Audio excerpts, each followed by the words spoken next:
You know I love you, mama. Mama, you're the queen of my... I can't hit that note. How everybody doing out there? It's your boy Boogotti NYC. Let me know how you guys are feeling today. Blessed and happy to be alive another day.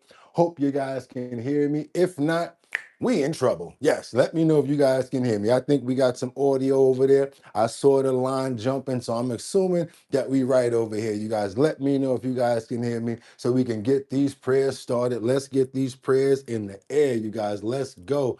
Let's get it. Let's get it jumping. Come on, let's get these prayers in the air. Okay. Good morning from Missouri. How everybody doing? Thank you so much letting me know the audio is good. It's your boy Boogotti NYC. Y'all could have went anywhere. Fact of the matter that you came here to chill with me this morning, I appreciate you. Let me see what time it is. Let's see. Oh yeah, we got to get those prayers in the air first. Let's get those prayers up in the air, you guys. Let's get those prayers to make sure that we're straight. Can't play around with that. Okay, who's in the building right now? I see we got... Okay, come on. That's right, you guys. Let's get those prayers in here. Got to get the prayers up. Want to pray for love. Want to pray for happiness. I want to pray for health. I want to pray for mama. Thank you so much for being my mama. Thank you so much for another day. And all of the mothers out there, I just want to give you guys great praise. Want to give you guys nothing but love and nothing but appreciation. Want to say what's up. Good morning to Teddy Marcel. Bless you, my brother. Want to pray for Jeffrey Spilker, Miss Swanza, Mark Dorfman, Ramon. Okay, we got Solomon up in here. Dankin, thank you so much. Winter Rising, Sam Champion, Anastasia, Jay Wood, Miss Swanza, Mark Dorfman, Teddy Marcel. Got to pray for Duncan. All right, Dankin, that's right. Still praying for Jeffrey Spilker, as always. Want to pray for liberty and justice. Make sure that we're praying for Terry. Also got to pray for Winter Rising, Angels Among Us. That's right. Claressive. Got to make sure that we get all of our mothers in here. Can't forget about who else we got in here? Teddy. Who else we got up in here? Okay. Well, I just want to say, you guys, happy Mother's Day. God bless everybody. And that's how we're going to start it off this morning, with the right type of prayer. Amen. And thank you for another one. Yes, it's time to go, you guys. You know what it's time to do. Y'all know what it's time to do. I'm ready to go, and they're ready to go. I said it's time to start the show. I hope you're ready, yo, yo, yo, yo, yo, yo.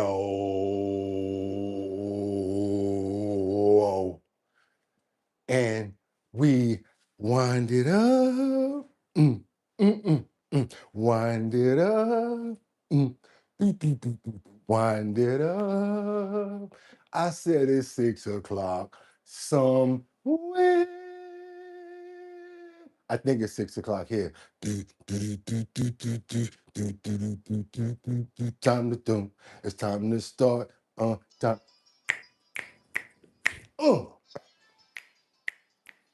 Okay.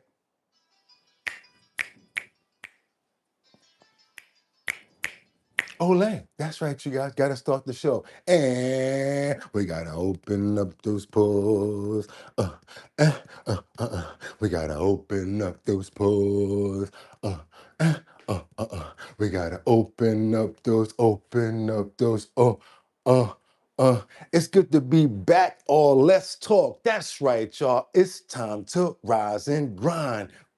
Yes, I'm your boy Boogotti NYC, and this here's our bottom line. Where we be talking about this and that and chat and this and this and that. Where we be talking about this and that and chat and this and this and that. Just got me lit. But this is the special edition, Purple Sunday / Mother's Day. So you know what we got to do? We got to bring it back. We got to bring it back, y'all. You ready? Y'all ready? Y'all ready? Let's go. Mm. Uh, uh. When I was young, me and my mama had beef, 17 years old, kicked out on the streets. Though back in the time, I never thought I'd see her face. Ain't no woman alive that could take my mama's place. Suspended from school and scared to go home. I was a fool with the big boys breaking all the rules. I shed tears with my baby sister. Over the years, we was poured into other little kids. And even though we had different daddies, the same drama when things went wrong, we blame mama. I reminisce on the stress I caused. It was hell, hugging on my mama from a jail cell. Hey, and who would think in elementary I'd see the penitentiary one day, running from the police? That's right. Mama catch me, put a whipping to my backside. And even as a fiend mama, you always was a black queen mama. I finally understand, for a woman, it ain't easy trying to raise a man. You always was committed. A poor single woman on welfare. Tell me how you did it. There's no way I can pay you back. There's no way I can pay you back. But the plan is to show you that I understand. You are appreciated. Lady, don't you know we love you? Dear mama. What's up, everybody? How y'all doing? It's Mother's Day. Come on now, show some love to the mothers out there. How everybody doing? It's your boy Boogotti NYC, and y'all could have went anywhere. But the fact of the matter that y'all came here to chill with me, I appreciate you. Let me get this title jumping. Is the United States being jerked around by Iran? Gotta say it in the first couple of minutes just to make sure it jumps. How everybody doing in this building this morning? It's Mother's Day, everybody. Come on now, smile, smile. Come on and smile. Be happy. It's Purple Sunday / Mother's Day. Or if you want to put Mother's Day first, we ain't got no problem playing second. So okay, Mother's Day / Purple Sunday. I almost thought I wasn't gonna see you guys up in here. I thought we was gonna be doing the man show. There was a lot of fellas up in here early, you guys, it was. But you know what? I'm glad everybody showed up. Hope you guys are feeling healthy, having a fantastic morning. Guess what? Let's do our thing. Are y'all ready? Let's do our thing. Let's go and let's do what we gotta do. Because you know what I gotta do? Without any further ado, I got 5 on it. I'm going to stack 5 videos at a time. All I'm going to ask you guys to do is stay on topic, stay on point. Let me know where you're chiming in from so that we have a good dialogue. Also, I love going to search where you're at. So that's why I always ask you to let me know where you're from. Also, what time is it? It's 6 something in New York, but that doesn't mean it's 6 something there. And without and with that being said, I'm not even going to play around. You know what I'm going to do?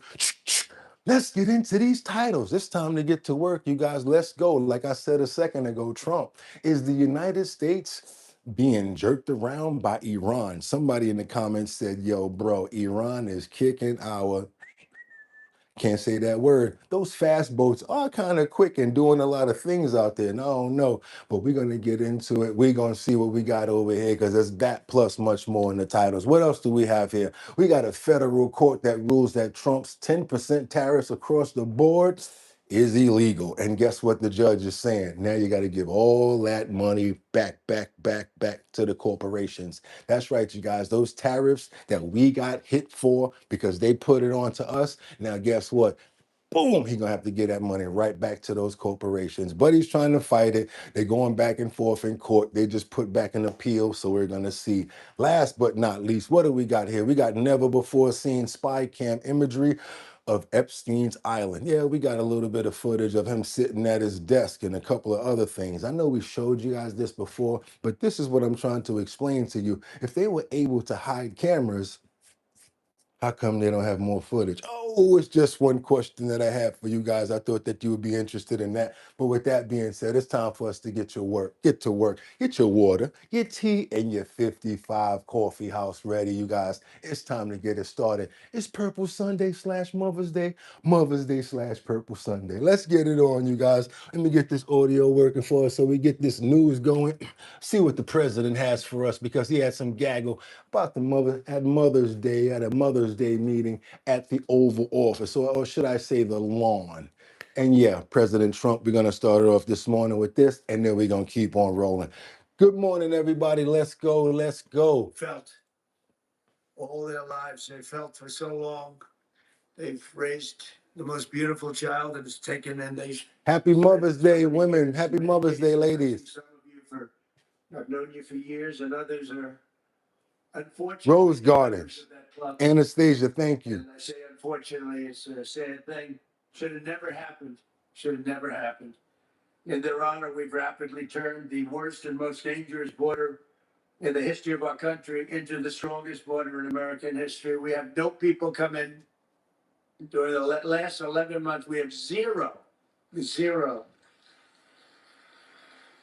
Nobody even tries to come up. You know, you used to read about the thousands of people that would pour in and they just come up in caravans. I think it was my name I came up with. It looked like a caravan, 25, 30,000 people pouring up. They walk through Mexico. They come from all different locations, come from all over the world, actually. I don't know about you guys, but this used to have me very angry. I used to have to turn my TV off, or if it was on my phone, I would have to like swipe it, because not only did it feel as if they were coming, but it felt like people were laughing at me as they were coming. Like, ha ha, ha ha, ha ha. You know that little guy in The Simpsons? That's what it felt like. Ha ha. That's what it felt like to me. I'm sorry, I'm different. But they came in through our southern border and they'd come up and just let them walk in. They'd walk in. Nobody had any idea who they were. They were murderers. 11,888 murderers. They were allowed to come into our country. We've gotten a lot of them out.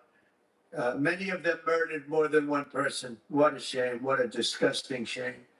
That people can even think that this is okay is pretty incredible. But for the past 12 months, that's been our number. And these numbers are done by people that the numbers when I say zero, I actually mean zero. It's hard to believe, actually. Good morning, everybody. People they tend to be somewhat on the left, so they're not going to give us a fair shake.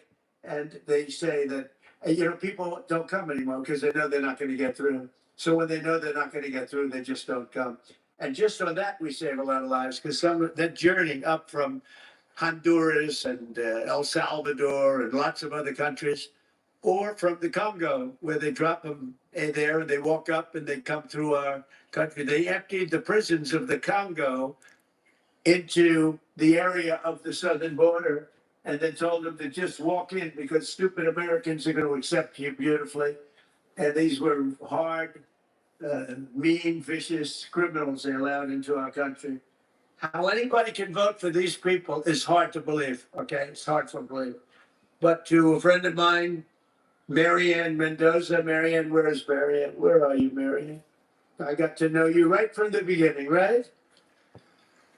Man, we got a lot of good people in here this morning. Oh, I'm so happy that you guys are in here. I'm talking about, I see a lot of my friends, a lot of my people in here. I ain't seen you guys in a long time. Woo, how everybody doing?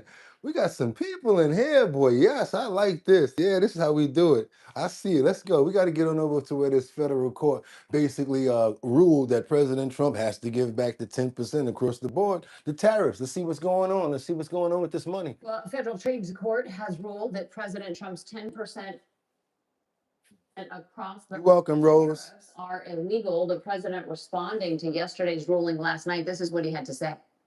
Nothing surprises me with the courts. Nothing surprises me.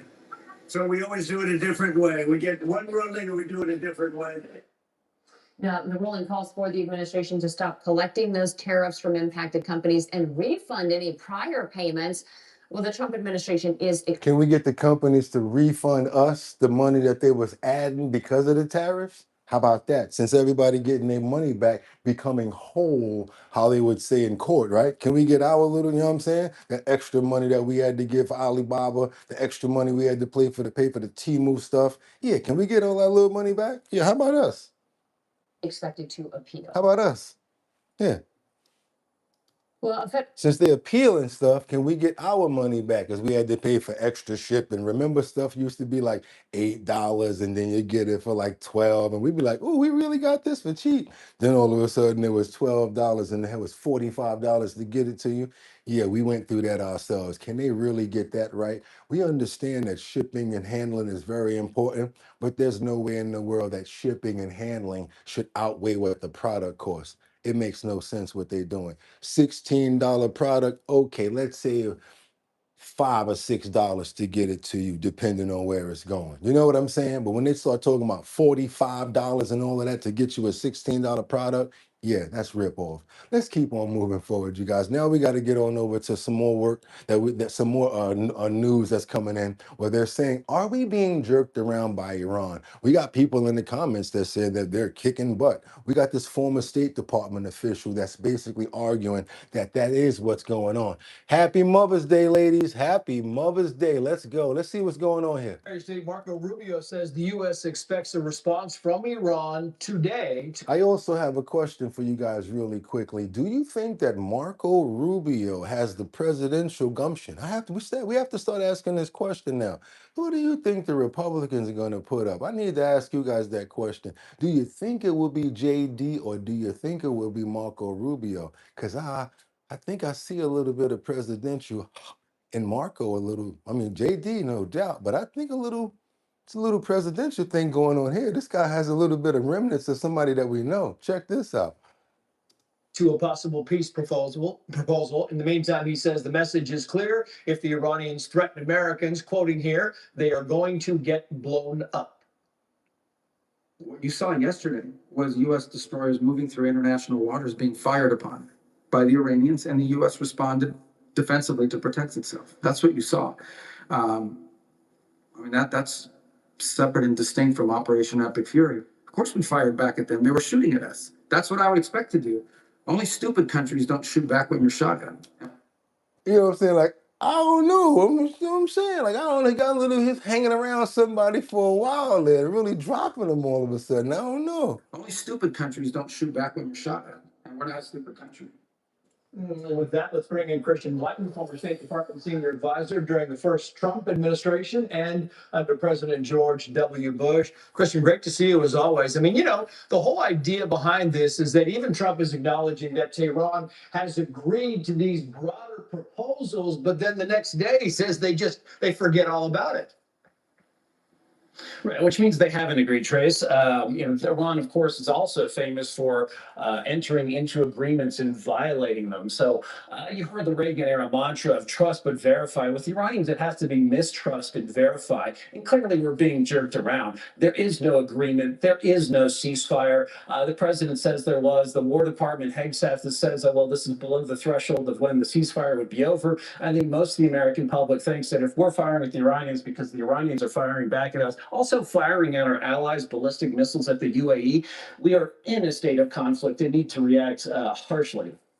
You know, what kind of amazing. Okay, let's keep on going, you guys, because I had enough of Iran. I get enough of Iran very fast. Happy Mother's Day, everybody. Miss Swanza, thank you so much for the $5 super chat. It goes to a lot of different things. And just to let you know, we like to spread it out. And you already know that's why you're just so much loved by the show. And Miss Swanza, happy Mother's Day. Happy Mother's Day. And to all of you guys, you mothers that don't have children, but you have pets, yes.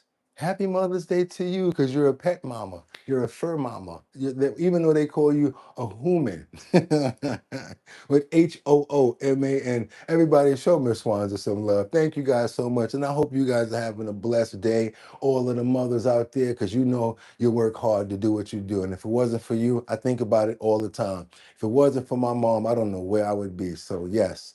Thank you guys so much. Let's keep on moving forward. That's right. The fur babies count, Terry. The fur babies count. That's right. You like that smile, don't you? You like that. There you go. Pet moms too. Let's get on over here. I want to get on off of that crap right there. I'm going to slide past this other crap right here.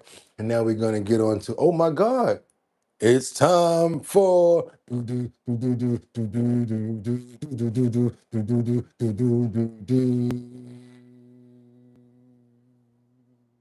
Mom dummy, na is a super cat, na is a dumb dummy, na is a super cat, na use a dumb dummy, na is a super cat, na use a dumb dummy, dummy. Dummy. That's right, you guys. We got to get on over to New York and talk about our mayor. We got a situation right here where he's finally seeming like he's doing something to help the people. But you got to understand something. Every time he's doing something on this end, there's always a hand going in that other pocket. I just can't believe the deception sometimes, allegedly. So we're going to see what's going on over here because he's putting penalties on these landlords in these residential buildings. And now he's talking about freezing rents, taking the money, making his own management, stuff like that. Sounds very optimistic. One thing we did learn about this person, though, he has a lot of dreams until it comes to time to putting it together. Sounds more like dreams are cuffing the R&B. Yeah, exactly. Let's see what Mom Dami got going on over here. Let's see what you're talking about, Mom Dami. I was skipping that one. Don't want to talk about that anymore. Had enough about the war, tell you the truth. Mamdani just announced a record $31 million in penalties against the owners of 2 residential buildings in the Bronx. Tenants at Robert Fulton Terrace and Fordham Towers have been complaining for years now about broken elevators, rodents, leaks, and no heat or hot water. The mayor says the city will use every tool to get the repairs done for tenants. Oh, this is probably the one over by Fuego, Salsa con Fuego. You know what I'm saying? The one that's right by the circle, right past when you get past the park in the Bronx. You guys know what I'm talking about. Fordham Hill. That's where this is at. Talking about a chief restructuring officer, an immediate hiring of a property manager, the freezing of the landlord's accounts, the money that would have otherwise been taken away from tenants being now reinvested back into tenants' lives. The mayor also calling on Fannie Mae, which has initiated foreclosure proceedings on the buildings, to work with the housing department to identify a preservation buyer to serve as a long-term steward for both buildings. Mamdani. It just is what it is, you guys. If I go with common sense, I go with common sense. If it makes sense, I'm with it. If it doesn't make sense, I'm not with it. That made sense. I actually agree with Mom Dami. You see what I'm saying? I agree with what he's got going on right there.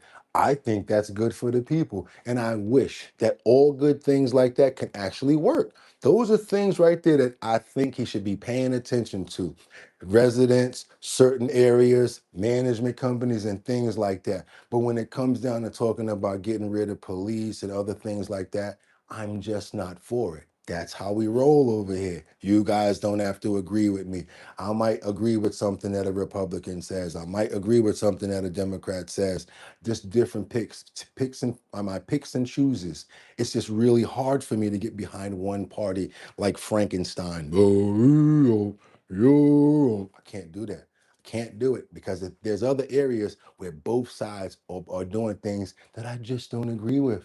And I'll call it out just like that, you guys. So if you think that I'm opinionated on one side more than the other, it's just that I go for common sense, period. The other day, what's her name? Jasmine Crockett said some things that made sense. A lot of people, when you make sense, I gotta go for that. But when it comes down to people that steal, Ilhan Omar and stuff like that, even on the other side, now I'm not going front, and that's why I can't rock with people just like Frankenstein. So if you understand me, that's my point of view, and that's why we made our bottom line so everybody can have their vocal point and they can come here and say whatever they want to say inside of the inside of the comments. And I might lean a certain way sometimes as far as like when it comes down to BWC, broken wristed click, or crazy stuff when it comes around the kids in schools. I'm not with that stuff. Can't be with that. And if you're dead hung about it in the party, I'm going to ask the question, what about that? But then when it seems like that question comes up, nobody wants to talk about it. That's when we have a problem. Got to be straight up and down with me, man. I'm not perfect. You guys correct me a lot. And I take that as a learning experience because we learn from each other. Let's keep on moving forward and keep on moving through this Mother's Day show. Let's go, you guys. DOJ pushes to denaturalize former diplomat convicted of spying in Cuba. You can't lie to here we go. We got some spies. Okay, so I guess they're trying to get rid of some more people and then they're calling them. Check out this, you guys. They got some situation. I know it already slipped out, but I don't want to let it slip anymore. I don't want it to slip anymore. Thank you so much, Terry. DOJ is pushing to denaturalize a former American diplomat convicted of spying for Cuba. He was originally from Colombia. Terry. The DOJ alleges he lied on his naturalization paperwork when he filed it in the late 1970s. Now, there's 11 additional cases that have been filed this week against citizens the DOJ says qualify for denaturalization, including a man from Morocco who sent money to al-Qaeda assets, and a man from Somalia who pled guilty to providing material support for terrorists. More of these are expected. It's a priority for Acting Attorney General Todd Blanche. Now, for context, in a 27-year period between 1990 and 2017, there were 305 denaturalization cases, around 11 per year. Compare that to today. Congratulations, all our new family members. 100 cases alone this year. This comes as we learn more about the gunman who killed 3 people at an Austin, Texas bar in early March. He was a naturalized citizen from Senegal who the feds say had an affinity for Iran and was potentially driven to violent behavior over grievances from the current military action against Tehran. So joining me here now in Dallas, Texas, is Republican Congressman Chip Roy. Congressman. Nope, just wanted to tell you guys about that because now we're looking at denaturalizations of different people from different countries, and they're happening for different reasons, you guys. I kind of look at it like sleepers, or when certain things happen to get people riled up to a certain point. You know, it does happen all over, and it doesn't just happen for one reason. And that happened because of a certain thing. Like the other day, what did this guy do? He tried to go to the White House and just walk around with it on him. Can't be doing stuff like that. You guys, you can't, because you know they're gonna start checking your Facebook, all your posts and stuff like that. And there's a lot more people that are starting to do that. Had another guy, what was that, yesterday? Actually worked at the Department of Defense that was putting up paper, but was threatening and doing stuff like that. So you can't just do things that you want to do. Also, you can't even talk on your own social networks anymore. You wind up losing your job. Oh yeah, let's go ahead and spam her job and show what she did. Next thing you know, you get fired. Gotta be careful out here, you guys. There's always somebody watching, and the level of what you do determines who's watching you. Who's watching? Remember that song? I always feel like somebody's watching me. Now it's at different levels. Okay, let's keep on going, you guys. Let's go. What we got to go over here? We got to get on over the frontier. This flight strikes a person on a Denver runway. How do you strike a person? This is what I'm saying. It's really hard to get on these flights nowadays, you guys, because there's too much going on. The other day, a plane landed inside the back of a truck. Now we got what going on? We got a Frontier flight that struck a person. Breaking overnight at Denver International Airport, where Frontier Airlines reports one of its planes struck a person on the runway during takeoff. Madeline Rivera out of DC with the. And you guys let me know, because when they say something about being inside the motor or inside the engine, does that mean literally what they're saying? Answer this, because that's what I want to know. Like, one of the motors shut down, struck a person. I start thinking about the wind and the suction. You know what I'm saying? Like, is that what happened here? The latest on what happened over at DIA. Morning, Maddie. Hi, good morning, guys. Yeah, something of incident here. There are a few details we're working to gather, including who this person was, what they were doing on the runway, what injuries they sustained, and whether they survived. Frontier Airlines says Flight 4345 was taking off for Los Angeles from Denver when it hit a pedestrian on the runway around 11:20 p.m. local time. In air traffic control recording, the pilot can be heard reporting the incident and saying there was an engine fire. Thank you. Somebody had to say it for me, and you always save me on this stuff. Look at Faye Faye. Who that right there? Yes, that's Faye Faye Avi. How do you get hit by a plane? For real. That's why it starts to make me think about the motors and all of that stuff, because then they start saying the motor got clogged up and all of this. Smoke was reported in the cabin, forcing the crew to begin an evacuation via slides. Reporting the incident and saying there was an engine fire. Smoke was reported in the cabin, forcing the crew to begin an evacuation via slides. Airport officials say the Denver Fire Department quickly put out that fire, and emergency crews bus the passengers to the terminal. Frontier Airlines saying in part the Airbus A321 was carrying 224 passengers and 7 crew members. We are investigating this incident and gathering more information in coordination with the airport and other safety authorities. We are deeply saddened by this event. Officials say they have notified the NTSB, adding that the runway 17L will remain closed while an investigation is being done. Guys, back to you. Thank you, Maddie. Let's bring in former FAA. That's crazy right there. I don't know how that happened. There's a couple of assumptions going on here, and I think we all right. There could have been a situation where, look at Collective. I think you're right about your comment too. Yep, I think that's exactly what probably happened. Yep, I think that's exactly what happened. Exactly. They talking about smoking the engine and all of that. Yeah, so where he at now? Talking about he probably hurt. Yeah, okay, he hurt all right. Remember, you know what they do with those birds? When the birds go in there, it's over for the birds. So let's pray and hope that the person that went in there that got hit by the plane is okay or gonna be able to recover. And hopefully we're gonna keep on following the story to see where it lands us, Lord. Amen. Let's keep on going. We got to keep on going. It's come on, y'all. It's Mother's Day. How everybody doing? I hope y'all got some good gifts out there. What did you get for your mama? Ooh, my mama. Ooh, I would have got her so much. I think today I'm gonna get some flowers and I'm gonna get some balloons and I'm gonna release them for my mom. And then I'm gonna put a rose inside the Hudson. Then I'm gonna say a nice little prayer. And I'm gonna send that up for my mama. That's what I'm gonna do for my mama. Cause you know I love you. Oh my God, I wish my mama was here. You guys that still have your mothers, you are so lucky.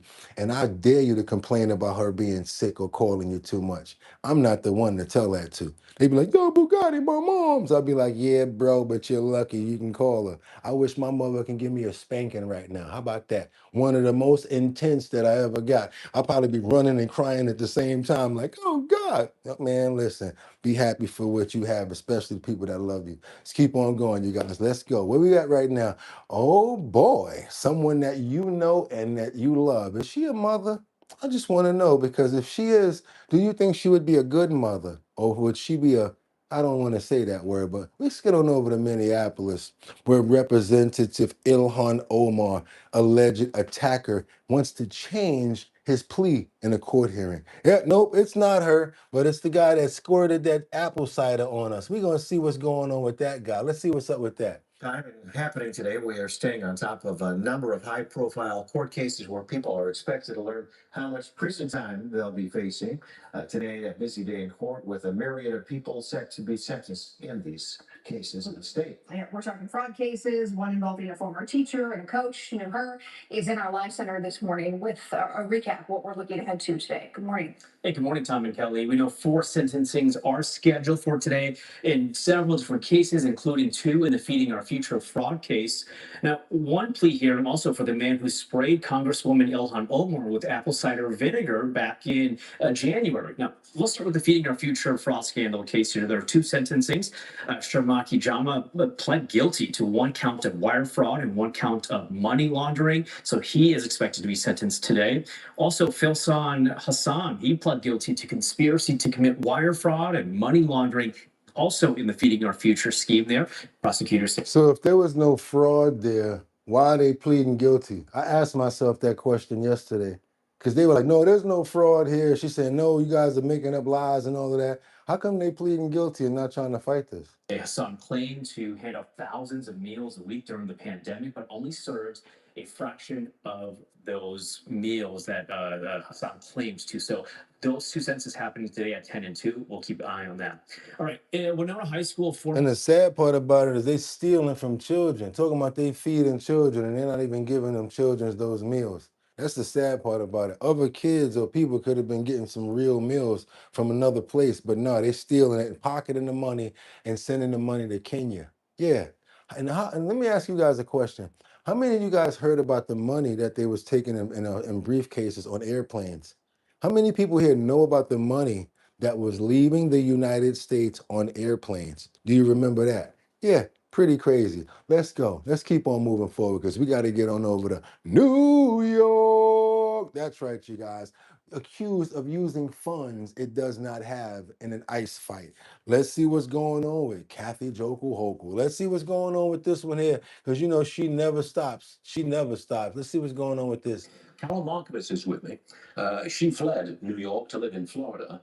She's right next to me here in New York at this moment. What do you make of this push to significantly restrict ICE? So first of all, Kathy Hochul is spending money that New York does not have. She's got a budget hole of several $billions. She's told us that herself when she was begging Floridians to move back to New York and help pay the taxes. She doesn't have the money to fight ICE, and ICE is already funded by the federal government. So she's saying she's going to get in the way of those operations and spend this money on getting in the way of those services. It's crazy. And the whole thing about the masks, you know, Rep. Goldman saying, why are they wearing masks? Because your party has become violent and they're being threatened. That's why. But if ICE can go to the prisons, Yeah. with one agent just to take the bad guy out, they release the bad guy, and ICE has to flood New York with a whole Exactly. bunch of agents to go get him or her. That's inciting violence. That's exactly right, Stu. I mean, that's what happened in Minneapolis. They would not let ICE cooperate with their local law enforcement or to have these operations in their prisons. And so ICE had to go into Minneapolis and That means look for a lot of stuff to happen. Probably a lot of escalations are going to start happening once they do start flooding the zone, because Minneapolis is much smaller than New York. So you can imagine what's going to happen here. I'm hoping and praying that they get some control of this. You guys, you appreciate the show? Want to be a member? Go ahead and hit that membership button down there, or go ahead and double tap that screen. Get those likes up. It gets more people over here to know about the show. That's right. Double tap that screen. It's real easy and it's free. Also, subscribe to the channel. That oval box down there, that one right there that says subscribe. Bloop. Go ahead and when that bell hits up, go ahead and hit the bell and press all so you get all notifications whenever we're on. And last but not least, if you're feeling like a big spender, hey, big spender. Spend $2.99 for a membership. Oh, and guess what? I just got a notification. That means that we got more keychains and we got some more decals downstairs. So hey, since it's Mother's Day, let's go ahead and do it. Let's go ahead and do it, you guys. It's Mother's Day, so I can be nice. I can go ahead and say we're gonna do the 6 and 6 today, and I'm gonna try to start us off early. If we can get 500, that's right. If we can get 500 likes, let's go ahead and get out 6 keychains and 6 decals. Everybody who already has them, come on, let's let everybody else get a chance. Let's go ahead, let's let everybody else get a chance. I know you guys want 2 and 3 of them, I get it, but you can also go onto the website as well. We want everybody to get a chance. So right here, this is what we're gonna do. If we can get over 500 likes, I'm gonna be sending out 6 keychains, and that film right there is just for you to take off so it's not to get scratched. Trust me, it looks great up under there.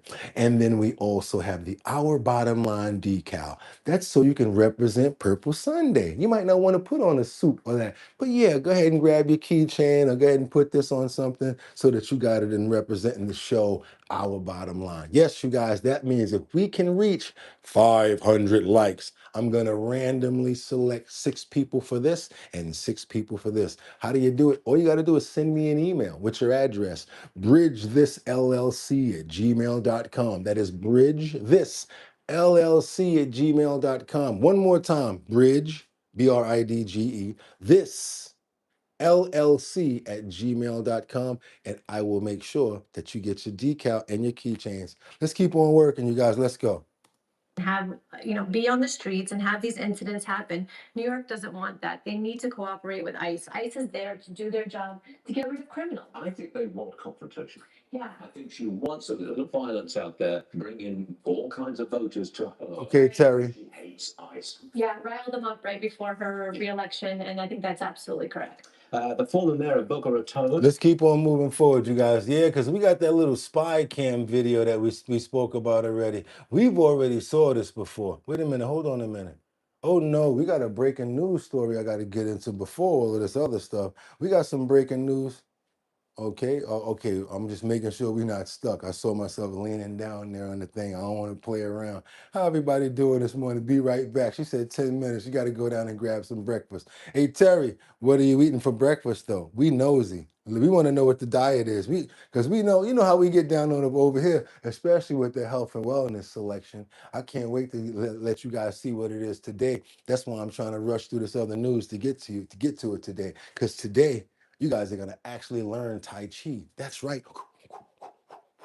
Forms. Yeah, some real calm ones, just some real light stuff to get you flowing. That's going to be today's episode. Let's keep on moving forward because we got this situation right here with this sad situation that just came in yesterday. I do not want to be reporting. There's a probe into why the suspect in the 76-year-old subway shove death was released by a psychiatric hold. Yes, the 76-year-old man who is no longer alive because right an hour earlier he was released. His murderer was released from a psychiatric hold. They only held this man for 1 hour after the police brought him in. The police brought this man in and said he needs to be evaluated. They evaluated him for 1 hour and let him right back on the streets. Next thing you know, he shoved a 76-year-old man to his death down the subway stairs. And Kathy Jokel Hochul says it's safe in New York. No comment, allegedly. Let's go. Occurred just hours after the suspect from another subway attack faced a judge. Earlier today, Ramel Burke stood before a judge grinning as the judge read the charge, murder in the second degree. Prosecutors accuse him of shoving a man to his death on Thursday following Burke's release from a psychiatric hold at Bellevue Hospital.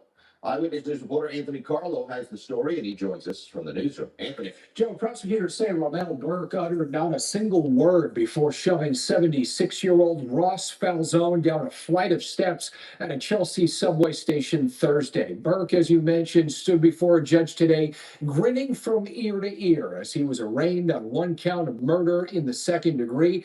The 32-year-old offender has a history of unprovoked attacks. Prosecutors say he's attacked other strangers before, even police officers, and yet he was still free to roam the streets of New York City prior to committing murder.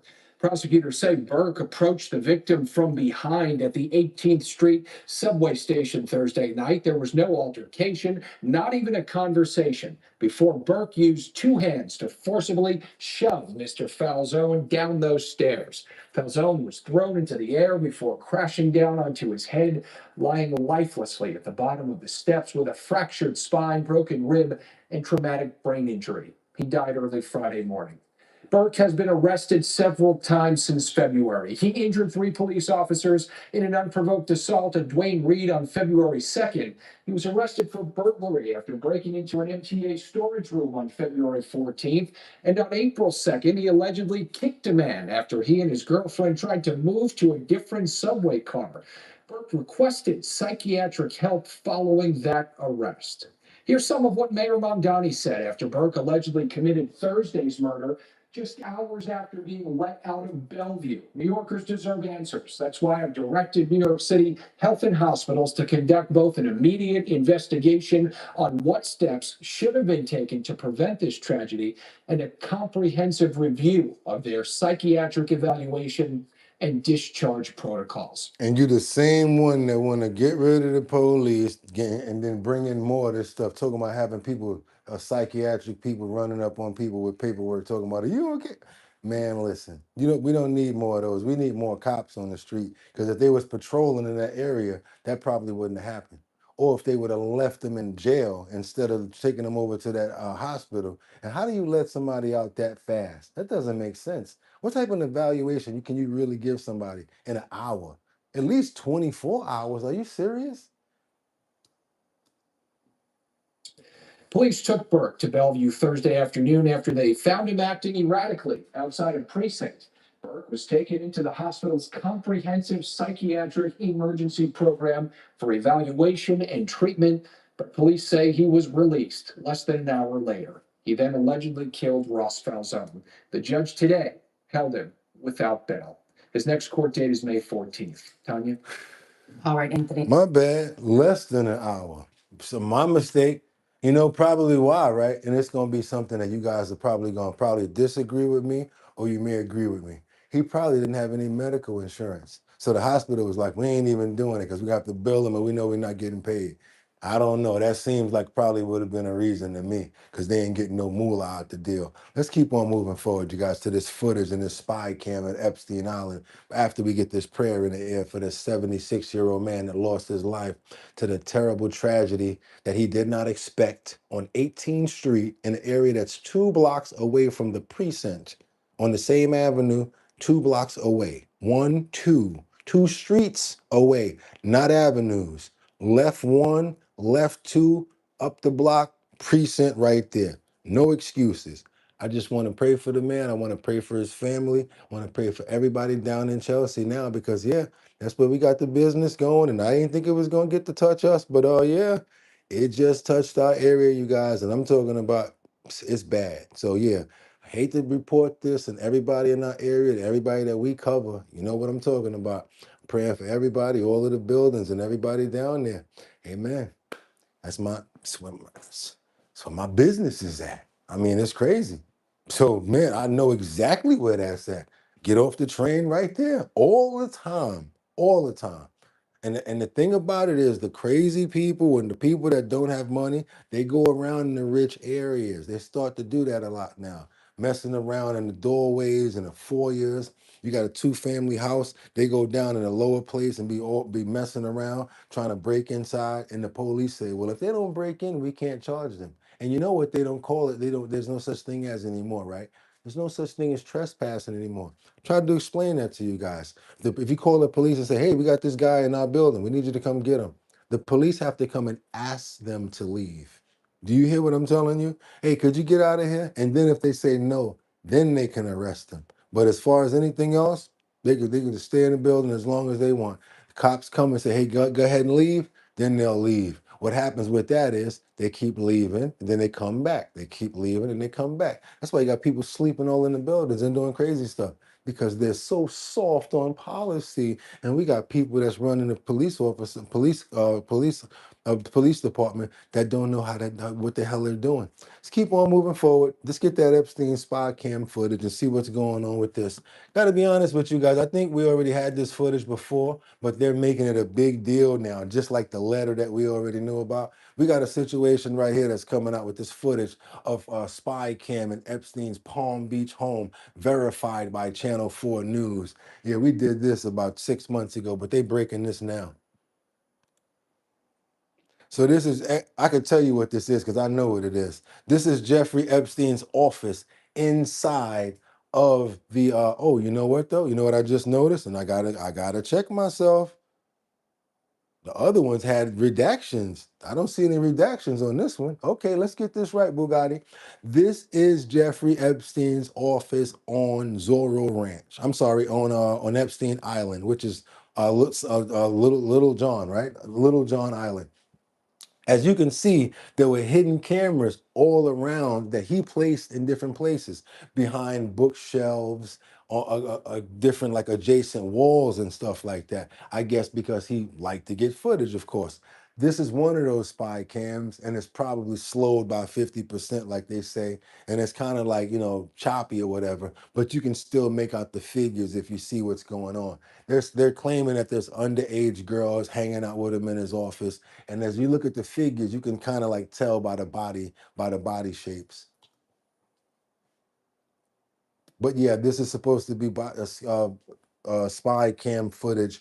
I'm also thinking that if they got this, they probably were able to even tap into this camera.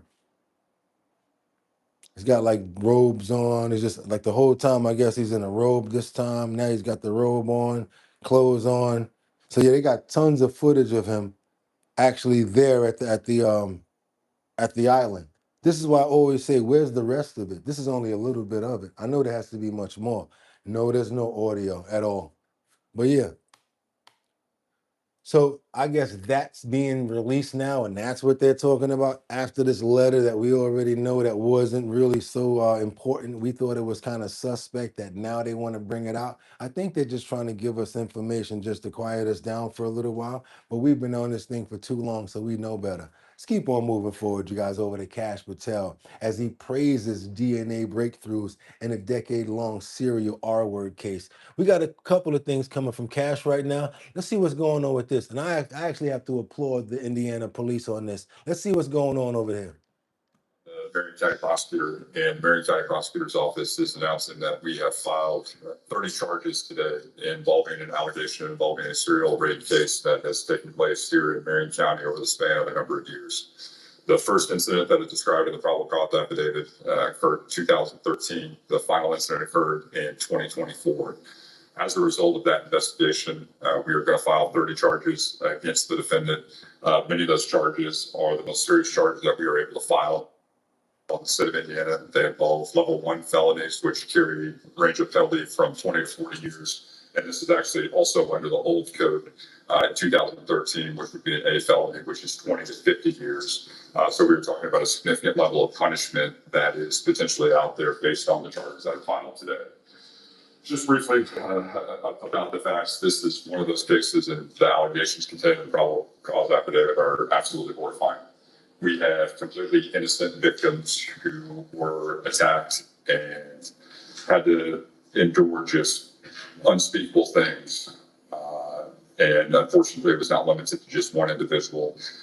We had multiple victims who were involved in this case who had to suffer through just a very traumatic set of experiences. The thing to me that stands out about this case is just the incredible strength and resiliency about these victims. We were talking with individuals who had to endure this in 2013, and because we were able to get a DNA CODIS hit, they were then contacted by detectives. They were asked to relive literally the worst moment of their life, and every single one of these victims came forward, provided us with information, and put us in a position that we were able to file today's charges. And so I think today is also a testament to the strength and will of so many survivors that we have in our community. And we are here because they were willing to come forward and provide us with information, not only 12, 13 years ago, but also have that follow-up conversation with law enforcement today, which is something that I know everybody in this room is just incredibly grateful for that level of support. What? I don't know if you guys heard that, but he said 32 charges on 32 different people over a span since, what was that, 2013. And the only reason they were able to find this person was because of what? DNA. Let's keep on moving forward, you guys. That DNA ain't no joke. Let's go over here and see what's going on with this China shadow police. They're operating in the UK. I kind of like the way that the way that they got caught. I'm sorry, you guys. And I just want to say one thing. We have to pray for all of the victims in that prior video that we just showed, there, you guys. And we're happy that they're finally getting justice. That's right, you guys. Can't forget about that. Finally, got to make sure that we pray for those people, and we're finally happy that they're getting justice, because we never know. Somebody that we know, I've heard it a lot. People don't want to step up and say certain things, and it takes a lot for people to speak about when they get R-worded and SA stuff like that is very serious. That's why I'm very on top of people when they say things like, "Oh, they doing it for money. They're doing stuff like that, and why they take so long?" Because you can imagine how long it may take somebody to gather the ability and the strength to come forward with things like this. So the fact that they were able to come back up again and rehash these terrible stories and situations of what happened to them, that's right. Just like the detective said, the FBI agent said, want to give them props for that and massive respect. Can't go past that. Amen. Let's go, you guys. Now we get on over to China with the shadow police that's operating in the UK. They was trying to get this lady to come out of her house so that they could bring her back to China. They was trying to bring her back to China, and they was using all of these crazy sorts of tactics. And they started pouring water in front of her door to tell her that it was a flood outside. I guess she knew what was going on, knew better than them. Let's keep on moving forward, y'all. Check this out. We got China's shadow police operating in the UK. Like, ma'am, we need to investigate the leak. A desperate attempt to lure a wanted woman out of a West Yorkshire flat. Ma'am. But while their outfits might look the part, prosecutors said this was a shadow or unofficial police operation directed by two men now convicted of working for China.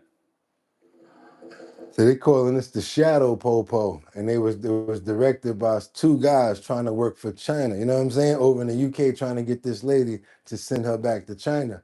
How you gonna be in front of somebody's room with a Dasani bottle talking about a flood? You don't think there's such things as a peephole? You thundered. Are you serious? Man, if you don't stop pouring that water out there, or matter of fact, keep on pouring it. I don't even care. You got a Dasani bottle. I'm sorry. What was that? It looked like it was it was the good one too. Crystal Geyser. You got a Crystal Geyser bucket water pail, and you out there trying to act like somebody's it's a leak going on. You thunted on.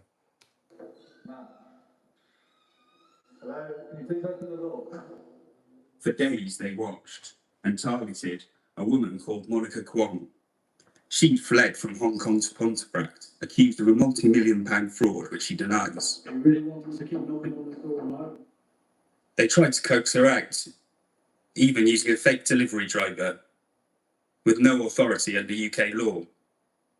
They slid a camera under her door to try to see inside, and eventually poured in water in what prosecutors said was a plan to capture her. Jurors couldn't decide whether this amounted to foreign interference But while the spies were watching Monica, they didn't realise they were being followed themselves by MI5. Police swarmed in and arrested them.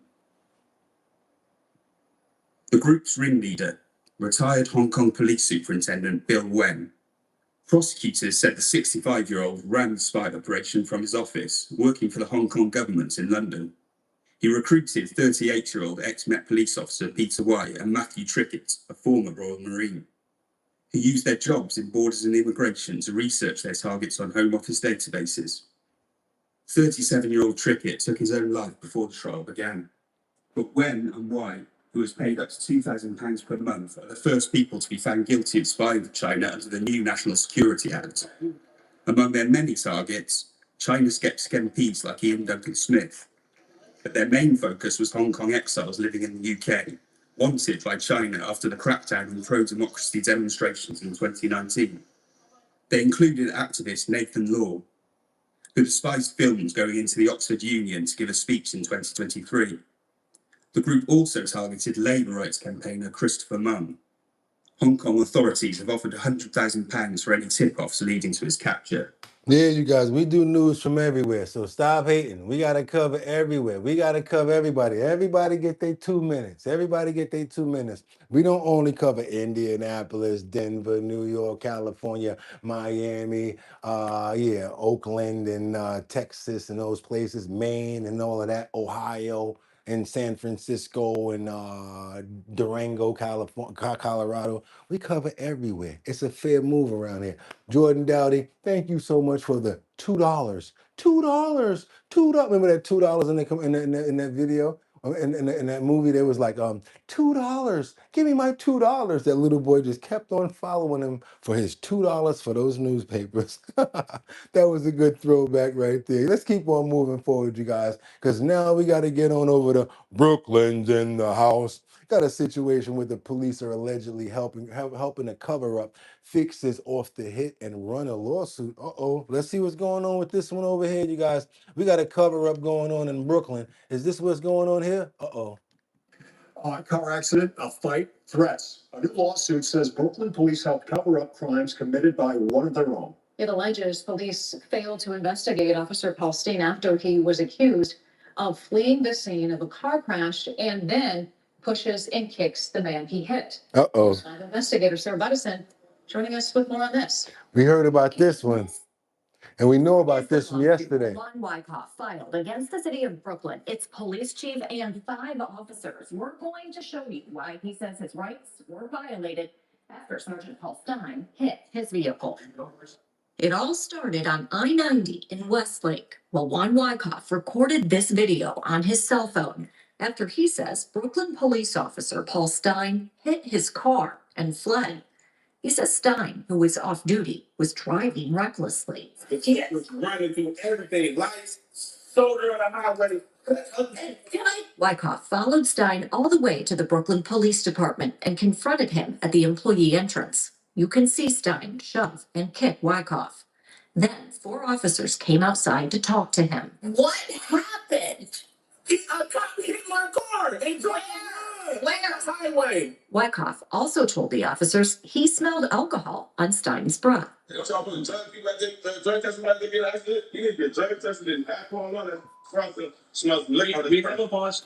remember yesterday the laptop, right? Y'all see this? What's going on with the police officers, y'all? Everywhere we look, is this everywhere?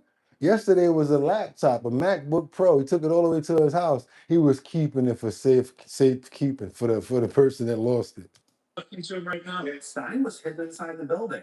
They turned off their cameras. They didn't drug test them. They didn't alcohol test them. They were helping Stein flee the scene of an accident. Keith Hansbrough is Von Wyckoff's attorney. Here you have the victim of a crime saying, I could smell it out of him. And they discarded it.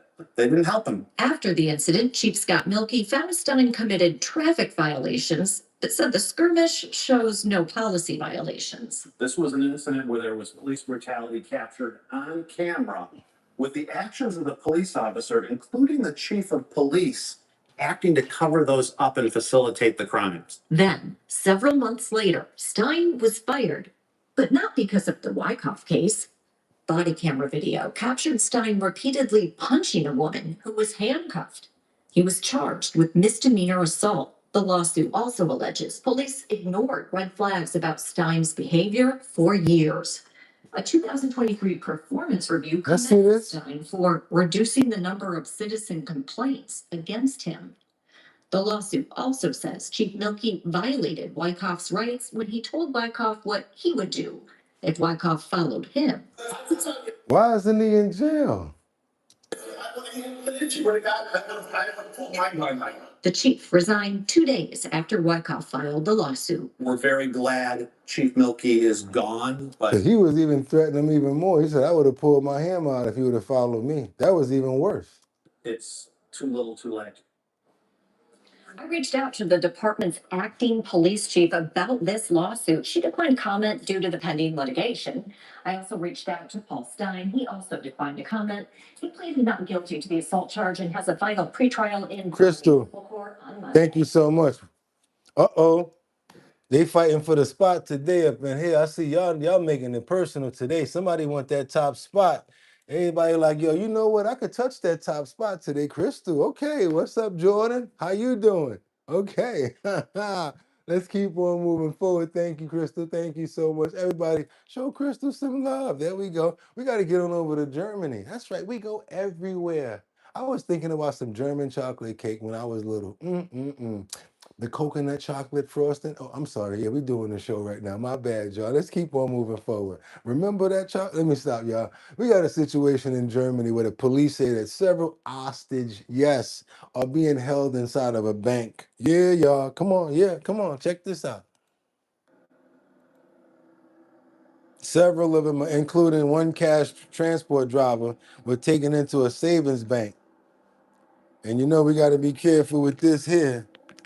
Ja, im Moment läuft hier ein größerer Polizeieinsatz. Hintergrund. A major police operation is currently underway here. This is in response to a hostage situation at a bank here in Sinzig. The situation is currently stable. This means there is no danger to people outside the cordoned off area. The helicopter, which may be causing some people anxiety, is simply there to take aerial photographs of the scene. For tactical reasons, we are unable to provide any information at this time regarding the number of people involved. It is simply a matter of not disclosing information to the public that someone might be able to overhear. Die möglicherweise auch jemand mithören könnte. Yeah, you guys. We gonna actually keep you up to date on that because I haven't heard of anything going on like that for a long time. They actually got them inside. Like, yeah, we got a hold going on here. Don't know how long it's been going on, but yes, in Germany, the police say that several hostages, yes, have been held inside of the bank, and we'll keep you posted on our bottom line. Let's get all the way out of the water, all the way back across, and go head north, and let's go on over to Phoenix because we got this man that lost his life after being run over by a dating app match. Please, you guys that's on Hinge, and I'm gonna throw an O one at you right now. But then I'm gonna go even further than that. All of you guys that might be on Tagged, yeah, you guys, I know y'all be on them dating apps. Smile when I catch your app. When I say the ones that you on, go ahead and laugh. High Five, Bebo, Hinge, Tinder. How many people got? Yeah, I know you guys. I know. Come on, smile, smile. When I get you, let me know. Accept the hanging plans. Okay, what y'all got? No, not any. Okay, everybody married in here? Come on, y'all just don't want to tell the truth. Come on, tell the truth. Which one? Bumble. Oh, look at that. Somebody said, oh no, but I like when people say once, but never again. I love when you guys do that. Oh, POF, plenty of fish. Okay, what else? Come on, you guys. Don't lie. Yes, we gotta go there. Oh, none. No, 55 Coffee House, Lisa, none. Colessive, none. I have Facebook and YouTube. I have the old TikTok, but I'm never on it. I met my wife on Tinder. Sweet RV. Back in the day, never heard of those. Shaking my head. Okay, Faye. We don't want to get scammed. My kids made an account for me in California. None. Never have, never will. Never been on any of them. 5 kids, 25 years, divorced, never again. Can't, nothing, married. Plenty of freaks. I met my husband walking down the street, been together since day one. Happiest I ever been, married forever. Congratulations, sweet RV. Happy Mother's Day to all you ladies. I have 2 decals, keychains, and saying, thank you for telling on yourself, Jordan. I appreciate that. Thank you for telling me. Okay, okay. So guess what's going on over here? We got this policeman says, you guys got to be real careful with your dating matches because you never know what's going to go on with them. I'm telling you right now, be careful where you meet people nowadays, y'all. Phoenix police say a meetup off a dating app ended with cold-blooded murder. A woman accused of running over her date with his SUV is now in jail. It took 4 days to track her down at a Denny's in Flagstaff. That's where Mason Carroll joins us live. And Mason, this is a wild. So all they had to do, because you can tell she was a big bag, big bag, big bag, big bag. They said, you know what, we're going to just case this Denny's. She'll be over here. Story. Yes, it is. Now, we don't know all the details about this, but we do know that the victim knew something was wrong right away. As police say, he texted his friends and family that he believed he was being catfished. Now, this was just hours before his date is accused of running him over with his own car and then fleeing the scene. That woman was arrested here in Flagstaff, and she claims she doesn't remember anything. What started as a date turned into a homicide investigation after police say 30-year-old Michaela Bahi ran over 52-year-old Norris Taft in a Phoenix parking lot. The two met on the dating app Moco Space, and Taft picked up Bahi this past Sunday for their first in-person date. Right away, court documents show Taft texted family members that he had been catfished and was trying to end the date. But the pair visited multiple locations, including a marijuana dispensary. They went back to Taft's apartment complex, where surveillance video later reportedly showed Bahi getting into Taft's car. The documents state Taft then stepped in front of the car, trying to get her to stop. That's when she hit him with the car and dragged him beneath it. Prosecutors say it looked intentional. There is strong evidence in this case of surveillance footage that captured the defendant running over the victim. It certainly looked like it was intentional as she was accelerating, even though the victim was in front of the car with his hands up. According to police, Bahi fled the scene and Taft was pronounced dead at a local hospital. The next day, Bahi took a shuttle from Phoenix to Flagstaff. She was arrested by Flagstaff police at this Denny's on Wednesday. And this is a murder case, and the defendant certainly has incentive to flee based on the lengthy prison sentence that she's facing. Court documents state Bahi admitted to being with Taft, but she couldn't remember anything that happened between leaving the dispensary and the next morning. She's now charged with second-degree murder, leaving the scene of an accident, and theft of means of transportation. Her mother lives in Flagstaff, which may be the reason why she fled to the high country. Yeah. But by way of Denny's, yeah. By way of, let me go get something to eat and then I'm going to go. Yeah, all right. Nasty. Okay, we want to pray for the guy who lost his life, such tragedy. And again, you guys, please, please be careful when you're on those dating apps. We can pray as much as we want, but we also cannot put ourselves in the belly of the monster when we're dealing with certain people. If you're feeling a certain way about people and you don't want to be around them, just go ahead and break it off or just get out of there. Pray for the guy that lost his life and anybody who ever else was affected by situations like this. Amen. Let's keep on going, you guys. Let's go. We got to get on over to New York. And if I can make it there, I'll make it. Bum, bum. Anywhere, it's up to you. New York, New York. And somewhere that we reported from ourselves, you guys, this is not really, this is the bad one right here. We talked about this the other day. The Inwood community, the Dykeman community, now gathers around for a vigil for everyone that lost their lives in the deadly tragedy the other day, where 3 people lost their lives, 10 people were put in the hospital. 5 people of the 10 are now out of the hospital, but now they're still trying to recover after this tragedy. Inwood, where the community gathered to pray for those impacted by a deadly fire that claimed 3 lives earlier this week. The FDNY says the fire expanded because doors in the building were left open. Naomi Ruckup was at tonight's vigil and spoke with community members honoring their neighbors. The message here tonight is one of hope and belonging. Several church groups organized this event, coming together to pray for the victims and their families. There are also resources set up for those who cannot yet return home. Church leaders, business owners, elected officials, neighbors, and friends all came to join in song. The crowd also thanked the police and firefighters who responded early Monday morning to the fire on Dyckman Street. It is so needed at this time, with dozens of Sad. lives painfully ripped apart by this fire.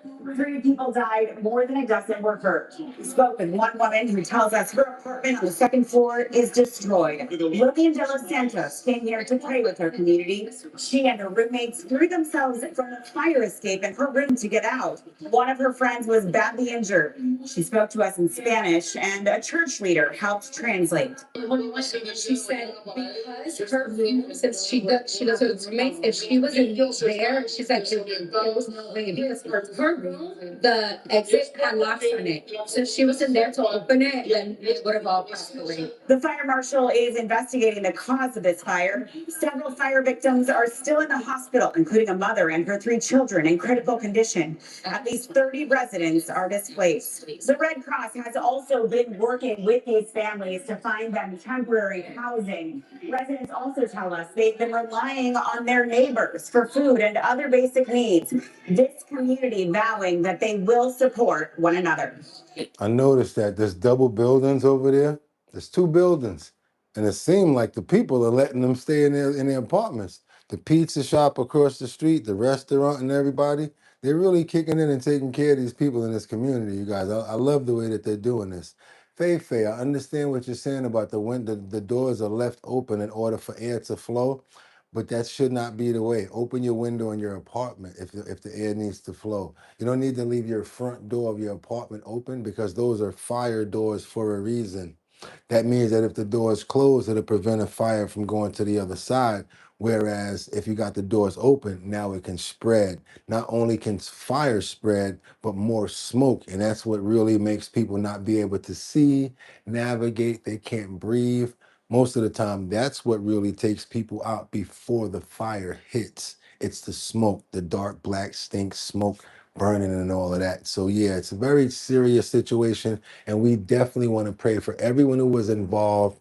Want to pray for the 3 people who lost their lives and not going to be able to see this Mother's Day today. There were 2 of them that were women. I want to pray for them. And then one of them was a mother. So yeah, definitely want to pray for them. Hopefully these people will be able to get back into their building. They've blocked off a few of the apartments as we saw. Yes, I went over there like yesterday. The windows and everything that you saw that were broken, now they've been boarded up.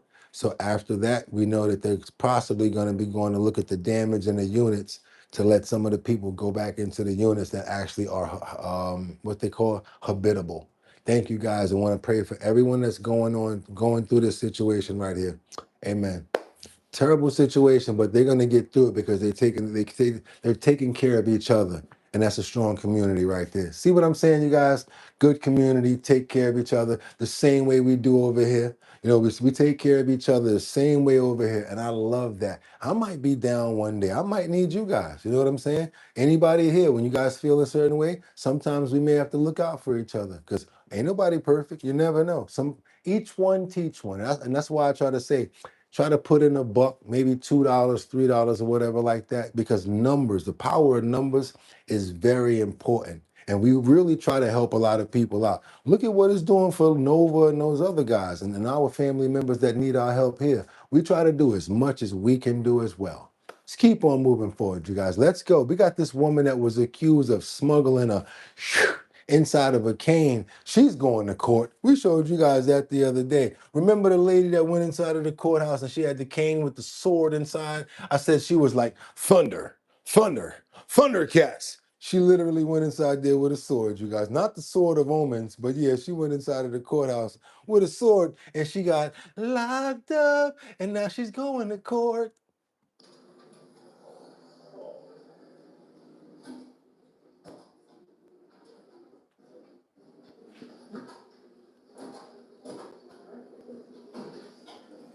Please not guilty. Please not guilty on it. All right, go ahead, Mom. I was born.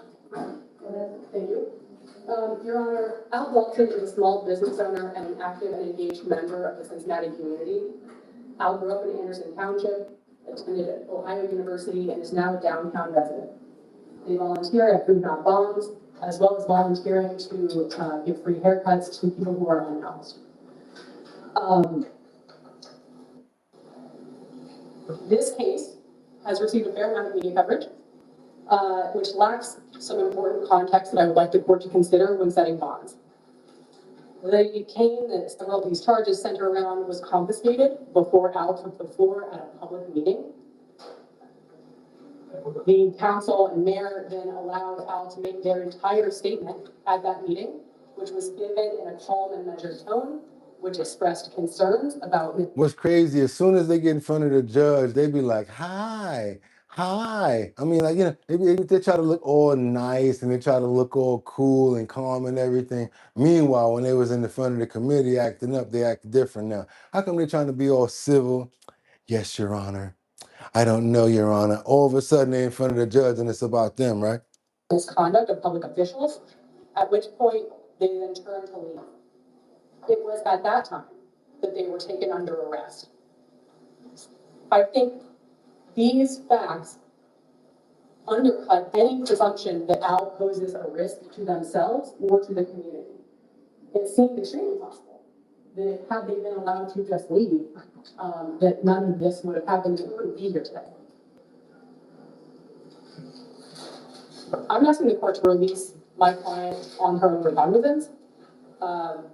They lack the financial resources to post a cash bond in any amount. She says the lack of financial resources to post bail in any amount. She ain't got no dough, nada. Therefore, any amount of money bond is akin to no bond at all. My client is engaged with their pending cases.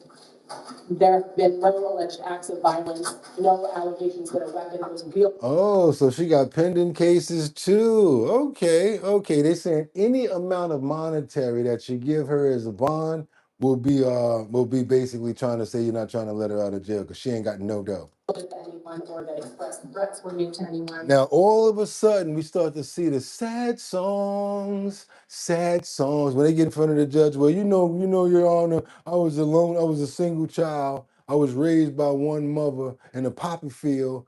We had to walk to school for 7 miles in the snow with barefoot. You know, you get all those sad songs. No more sad songs. Yeah, let's keep on going. I don't know what's going on with that. Let's get on over to Texas. I ain't gonna talk about my Texas story no more. We got Representative Pingree who wants to inspect the ICE facility where a Maine teen is being held. You guys, I got to tell you on this one right here, I'm going to have to go with the teen on this one. I really think that they need to let this one out. This is one person right here. I do not believe that this person, sorry, Crystal, I'm not liking third place. Jordan said he don't like third place. Check this out, you guys. I want you guys to check this out right here. What do you think about this story right here? Let's bring it in, everybody. Woosah, come on, everybody. Boogotti is on. Yeah, remember our bottom line, the show? The one I tell you guys to try to stay on topic and stay on point. Come on back over here. I know the chat is jumping, but let's stay on point. We got a situation over here. I want to know what you guys have to say about this because I have a question. I got a question over here. What do you think about this situation here? I know we think that a lot of people need to watch your head and sent back. I know that. But do you believe that some people should be made to be able to stay in the country, depending on their situations? I want to know. I'm going to try to bring you guys back to see if you're watching the show. Do you think that some people that overstayed their visas should be able to stay? If you think so, I want to see a thumbs up. Do you think that they all need to be sent back? I would like a thumbs down. If you guys, here we go. Thumbs up if you think that they need to be, if you agree that some people should be able to stay in the country even if they went past their visas and they're being good members of society. But if you do not think so, I would like to see a thumbs down, you guys. Let me know right now. Let's go. I want to see thumbs up or thumbs down. Always exceptions, payback taxes, and compromise. Okay, what else we got? If they're making bodega food, oh my God, thumbs up. Thumbs down, says Blue. Thumbs down. What else you got? Some are good people. Mary Chandler, thumbs down. You ain't got to go home, or you got to get the hell out of here. Thumbs down for a couple of, okay, thumbs down. Not fair to those who did it legally. Okay, so y'all want them all to go, all of them. Thumbs down. Depends on the situation. Okay, Miss Swanza, depends on the situation. Some people deserve to stay, Jordan said. If we start making special rules for people, we got to make them for everybody, says Sam Champion. America's the melting pot, but come in the proper way. I like that, VG. The rules are the rules, not if they are on benefits. All right, y'all, what do y'all think about this story? Let me know what you guys think about this story particularly. Just this story right here. A Portland woman remains in ICE custody at the Dilley facility down in Texas. That 19-year-old has been held since last November. Today, Congresswoman Shelley Pingree toured that facility. CBS 13's Julia Simone is joining us live in the newsroom now with the latest details. Julia. Well, Greg, Congresswoman Shelley Pingree inspected Dilley in Texas today, alongside other members of Congress who called conditions at the facility inhumane. 19-year-old Olivia Andre has been held there for over 6 months after her family was arrested by ICE while trying to seek asylum in Canada. Andre is originally from the Democratic Republic of the Congo and was a first-year nursing student here in Portland when she was arrested. Pingree is calling on the Department of Homeland Security to release Andre and other families who are being detained at Dilley. She says Andre is one of many detainees who are struggling. So the conditions that others have described she'd experienced. She's been waiting 2 months to get her eyes checked because she has chronic headaches. She has mental health issues. She doesn't like the food. She feels lonely and isolated and very much separated from her family. We asked the Department of Homeland Security about Andre's case. Late last month, they told us Andre is here illegally, but didn't explain why the rest of her family was released and she wasn't. It's unclear if and when Andre will be released, but Pingree says her office will continue to do everything they can to get her home.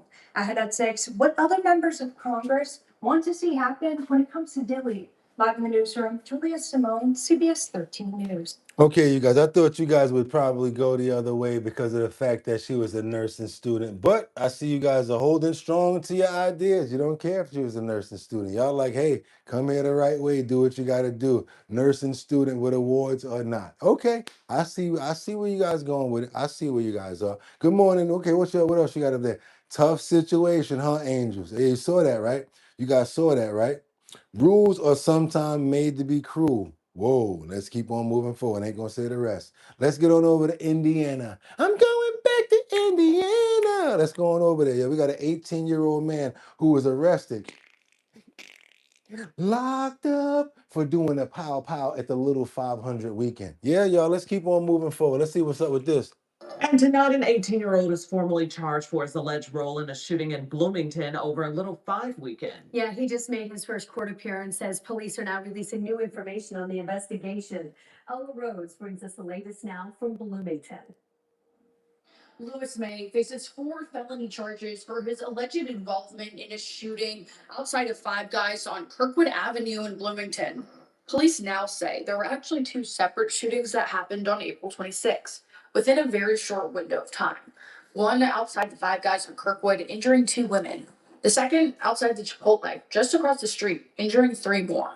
Police arrested May Tuesday after asking for the public's help identifying him from photos taken that night. Investigators say within an hour of sharing those photos, they identified May, a third person of interest. He's now charged with 2 counts of battery by means of a deadly weapon, 1 count of criminal recklessness, and 1 count of pointing a firearm at another. Bloomington police confirmed the shooting he's charged in started from 2 women fighting in front of the Five Guys, one of them an IU student. That's when police say 18-year-old May waved a semi-automatic firearm as he confronted one of the women fighting and discharged a round into the sidewalk. Cell phone video shared with us captured the moment gunshots rang out. After that, another shooting outside the Chipotle. Right now, Bloomington police say there's no known connection between the 2 shootings, and police are still looking for more video on the shooting outside the Chipotle. May is being held on a $20,000 bond. May's pretrial hearing is set for June 18th. In Bloomington, Ella Rhodes, 13 News. Glad nobody lost their life in that one, boy. Woo! Glad nobody lost their life, because that could have went a terrible way right there. Because you got this dude just want to be like pow pow at the ground, like he's trying to be an aggressive, showing off, or like trying to get his point across or whatever like that. That's not the way to get your point across, as you know. That's not a good way to do it. Because next thing you know, you could hit somebody in the leg, hit him in the artery, and it could have been even worse for you. So they are lucky. And yes, we want to pray for the people not getting hurt. Whoever got injured, we want to pray for the fact that we want to hope that you get 100% recovery. Amen. Let's keep on going, you guys. Happy Mother's Day out there to all the ladies. Did you get your gifts? What did you get for Mother's Day? Come on, I want to know now. I'm nosy. What did you guys get? Did you get any cards? Did you get any jewelry? Did you get any candy? You know what my mother used to like? She used to love the handmade cards that we brought her. She used to like that more than anything. She used to love those handmade cards, and she kept them too. Do you guys love the handmade cards that your kids used to make for you or still do? Let me know in the comments. Let's keep on moving forward, you guys. We got to get on over to see what's going on with Ibrahim Yazid. He's been sentenced for murder of a lady, Alfania Blanchard. And this is a sad story right here, you guys. It's a very sad one right here. Let's get into it right here. Sorry to hear. Sorry to even be able to have to bring this one up. Sad story. Tonight, ending to a 6-year-old case that's shaken the state and changed Alabama law. The man convicted of kidnapping and murdering Anaya Blanchard learned his fate today. Our Shelby Myers is in the studio with the latest. In Shelby, Ibrahim Yazid was sentenced to life in prison. Yeah, that's right, Lisa and Cameron. He was found guilty of murder and felony murder in March. Today, he was sentenced to life with the possibility of parole. Anaya's mother and father sharing emotional reaction following that sentencing. 6 years after Anaya Blanchard disappeared, the man who killed her is going to prison. A judge sentencing Ibrahim Yazid to life with the possibility of parole on a murder and felony murder conviction. In October of 2019, 19-year-old Anaya Blanchard, a Southern Union College student, disappeared from an Auburn gas station. Authorities said Yazid forced her into her own vehicle, drove off, and shot and killed her during a struggle. Her body was found a month later dumped in the woods in Macon County. Following years of delays, Yazid's trial took place in March. Prosecutors pursued capital murder charges, but jurors instead convicted Yazid on lesser charges after more than a day of deliberation. And Thursday, Yazid's life sentence was handed down. Anaya's father and mother speaking outside of the Macon County courthouse. So sad. Relieved because I was nervous and scared. I'm relieved and I'm happy that justice was served. Of course, we wanted the death penalty, but this was good. My daughter was more than just a headline. She was more than just evidence in the courtroom. She was more than just testimonies. So when I said the price of a human life, she meant her life mattered. And I feel like when I asked the judge to consider that, I want him to understand that the price of life does not have a price tag on it. A price of life does not have a time in prison. A price of life is what I asked for them to consider. So a human life to me was my daughter's life.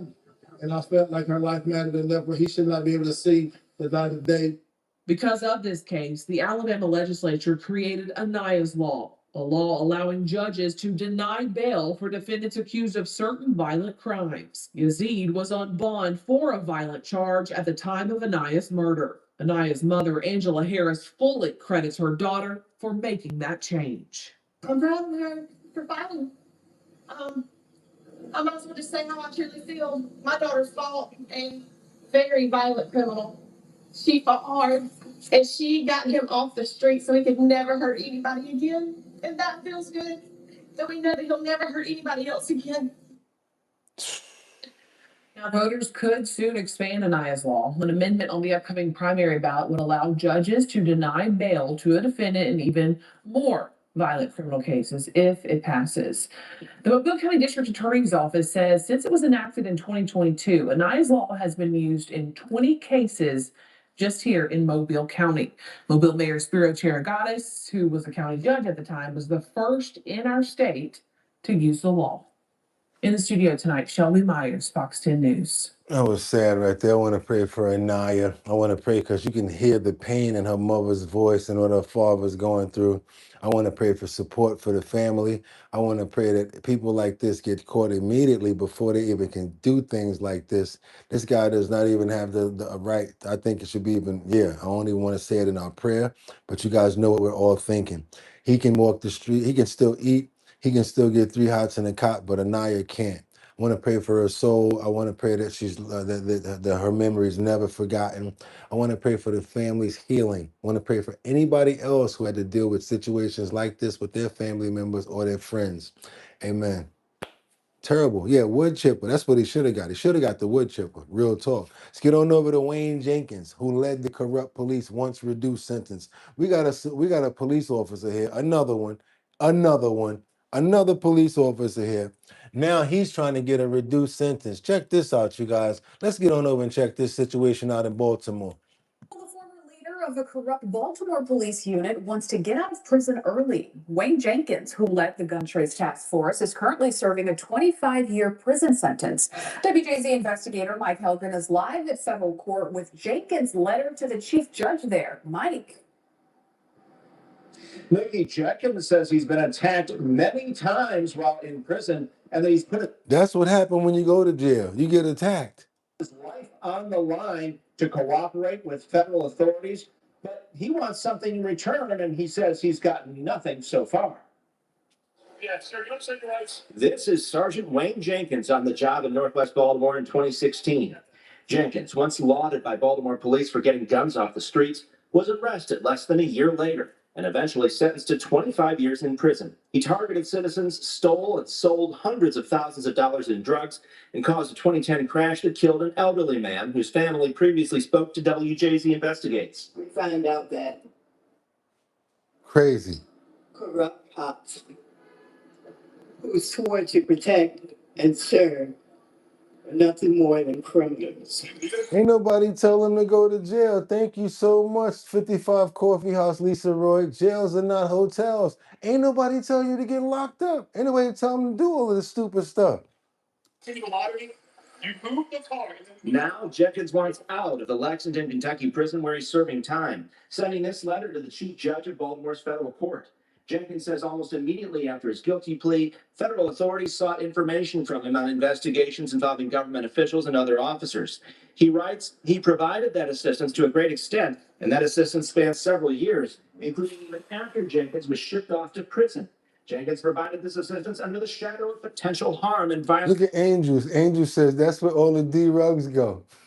From others, particularly from other prison inmates. And the United States was well aware of this, as evidenced by its many filings under seal. Look at Brian King Falcone to protect and serve D-Rugs and Gills nuns. Jenkins stressed to the court the implicit agreement was that he would garner some type of benefit from the U.S. for all the risk and work that he was undertaking for the benefit of the assistant U.S. attorney involved and the Department of Justice in particular. No benefit ever came. The GTTF scandal, the biggest in Baltimore police history, has cost the city almost $23 million in settlements. Jenkins alone close to $4.4 million. Did you for a minute not realize that this? Because all the lawsuits and all of the things that he did, all of the corruption. Can you imagine how many people they had to let out because of him? Stuff you were doing was incredibly wrong and betrayed your oaths. An independent task force investigating the GTTF's crimes said Jenkins was not helpful to them and wanted a movie producer to sit in for his interview, a process he drew out for a year. Well, here was one opportunity for them to really help everyone, including their colleagues in the police department and the public, the Baltimore community, why they did what they did. And they decided to pass on it. So you have to wonder whether they were really sorry after all. Exactly. No, they sorry. They sorry they got caught. Sorry. Do, do, do, do. It's all that you can say. Yeah, they sorry they got caught. That's all that's about. We got to keep on moving forward, you guys. Let's go. Happy Mother's Day, ladies. Happy Mother's Day to you. What did you get? You got some flowers? Did you get some candy? Did you get some jewelry? Or did you get what my mother used to love? The handmade cards that we used to make. And you go looking around, next thing you know, she got all of them. She used to have them saved in the closet. Let me tell you something. Your mother loves those cards, you guys. I'm telling you, she actually loves them. Not every day, the ones that they send home. Those Mother's Day card with that big heart that you made when you was in the second grade. Trust me, she still probably got it if she's still with us. God bless all the moms out there and happy Mother's Day. Now we got to get on over to Cuba. Let's get on over to Cuba and see what the moms are doing on social media to show life in Cuba. Come on, y'all. Let's show some love to the mamas in Cuba. No charge or power. Cuban mom Ana Ibizate recording and posting the harsh realities of what 36 hours inside a Cuban blackout looks like. Her little one sweating from the oppressive heat. In this post saying her daughters need to learn how to eat whatever food is available to them.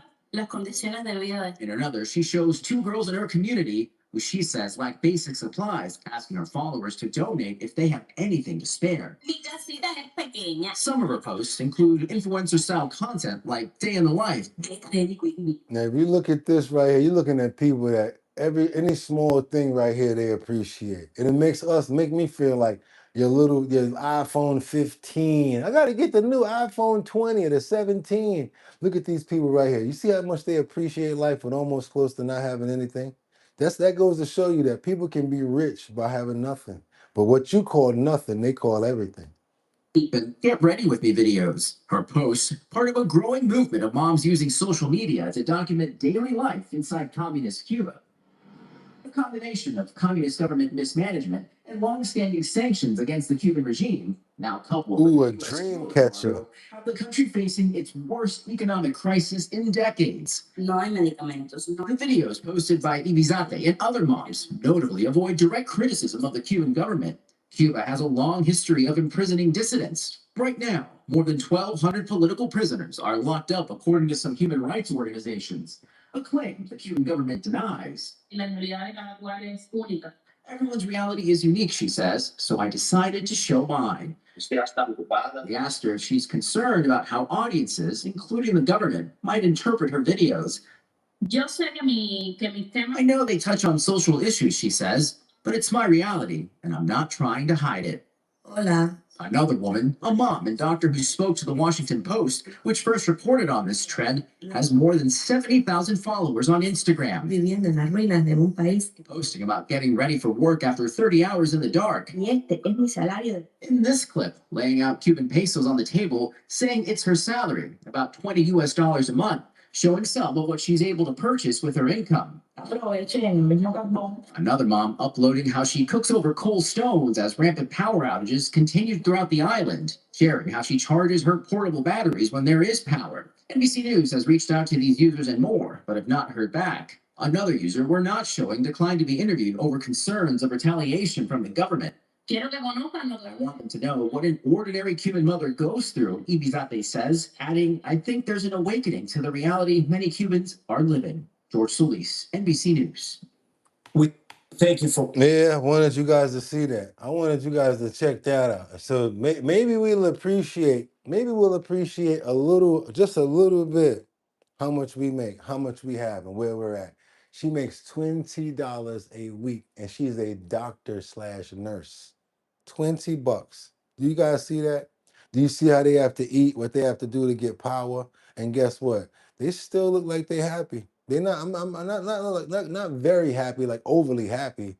They're surviving. Imagine if you give them a little more, though. I think that people need to really look into Cuba and really need to help out as much as possible. And I want to pray for Cuba and for all of these hardworking families, all of the children, all of the abuelas, all the abuelos, everybody. I want to pray for everybody out there because there's hardworking people out there. And I'm glad that we had a chance to show that. To all of the moms making it without the necessities that everybody else have, I want to show you guys love too. Amen. That's right, you guys. Let's go. We got to get on over to Canary Islands. Yeah, you guys, I don't know about you, but do you think we're going to have to start putting on and getting again? I ain't trying to say it right now, especially right now, but do you guys think that we're going to start having to put those again? Huh? Let me know. What do you guys think? Because there's a situation now going on with the Hunter virus where a cruise ship is heading directly over to the Canary Islands, close to Spain. And you know how they say, I was like, wait a minute, I don't want to make a big deal of this. They say they have it under control, but then someone said to me, they said they had the other one under control as well, Boogotti. Okay, you guys, what do you guys think about this Honda situation? Tied to a deadly hantavirus outbreak is now moving closer to Spain. 17 Americans on board are expected to be taken off the ship by the CDC teams and flown to a federal quarantine facility in Nebraska. Here's ABC's Michelle Franzen with. For me, I'm like this. No, no, no, no, no. Don't bring that shit over here. Keep that in. Don't bring that over here. What you mean research? Don't bring it to Nebraska. What you talking about? Here's ABC's Michelle Franzen with the latest. The cruise ship leaked to a deadly hantavirus outbreak with 140 people on board, including 17 Americans, is now headed for Tenerife port in Spain's Canary Islands. At the port, tensions are rising, workers protesting over fears the virus could spread after the outbreak has left 3 dead. ABC's Maggie Rulli is on the ground. Right now, we're in the port where the ship won't even be allowed to dock. We expect it to anchor in the water right here. Everyone on board will be given a medical assessment before being ferried off in small groups, taken to the port here and And we got somebody that's 55 Coffee. Lisa Roy says, my teenager was emailing me from school asking questions. Other kid want a shutdown again, he said. Oh, man, another shutdown? hazmat suits and then boarded onto military guarded buses and taken to the airport. The State Department says it is in contact with Americans on board. CDC personnel will then accompany them onto a charter flight to the National Quarantine Unit in Omaha, Nebraska. The facility was used during the early stages of the COVID outbreak. Oh, boy. These are 17 healthy individuals. The quarantine unit is a place where you put people when you're observing them, where they may get disease, but the vast majority in general do not go on to develop disease. Spanish officials say the passengers and crew will be screened and will only be allowed off the ship once their aircraft is ready for takeoff. Health experts say the threat to the general public is very low, and hantavirus is not easily passed from person to person as COVID or the flu. With the Andes strain, it can be spread from human to human transmission. Important caveat, this really takes close contact. This takes. Yeah, right, Brian. They said the same thing before, right, Brian? They ain't know how it was going out, right, Brian? A prolonged amount of time being with someone in an isolated space. It doesn't spread as easily as other airborne viruses or as rapidly as well. Health officials are monitoring at least 9 Americans from 6 states, including 2 who were potentially exposed to an infected cruise passenger on a flight. No one has shown symptoms so far. The CDC is treating the outbreak as a level 3 emergency response. The risk to the public remains low, but is being closely monitored. Michelle Franzen, ABC News, New York. I might be wrong, but I'm gonna say this. They can stay right there. Yeah. Send them some food. Yeah, let them stay right there. Let them stay right there, quarantine, and send them food on speedboats. Real talk. Call me what you want. I know, Boogotti, you bugging. But yeah, send them food on speedboats. Let them stay in the water. Call me what you want, dead ass. Yo, we got y'all. Hey, yo, turn your phone on. Nah, we gonna send the food out there to y'all. We got y'all. What y'all need? Oh yeah, we got you. Man, listen. Once y'all come back as clean, come on back. Call me what you want. They're in the safest place right now. What you talking about bringing them to Nebraska? Man, listen. If you the illest nigga in Nebraska, even the illest nigga in Nebraska gonna say, leave their ass from that water. Call me what you want. Leave them right there. Hold on a minute. We got these speedboats and jet skis. Yo, what's good, bro? What y'all need? Okay, hold on a minute. We be right back. Vroom. Got you. Straight up and down. One-way delivery. Just keep it going that way. Don't send nothing down here. All your stuff that you got, let's say sheets and food and plates or whatever, we're gonna give you paper plates and burn all the sheets. Throw everything in the water. Don't worry about that. We don't want nothing back. Let's keep on moving forward, you guys. And I want to pray for the people that are dealing with it, the hantavirus. I want to pray for the United States of America and everybody around the world that this thing is totally eradicated and it does not grow to be anything that it could be. And we already know what I'm talking about. Pray, let it go. Don't come here. No, thank you. you, please. Not again. I don't know. I don't think I can handle that again. Because at some points, you didn't know what was going on. So don't try to tell us you can't get it this way, can't get it that way. Please pray for the Lord Jesus Christ and God. I'm serious right now. Please do not let that come to us. We're serious right now. Amen. I don't call me what you want. Let's get on over to China because this one robot became a Buddhist monk in South Korea. He says he's devoting himself to being a Buddha. Can you believe this? If these monks let this thing go down, he's trying to make a mockery of the monks. How you gonna let this robot become a Buddha?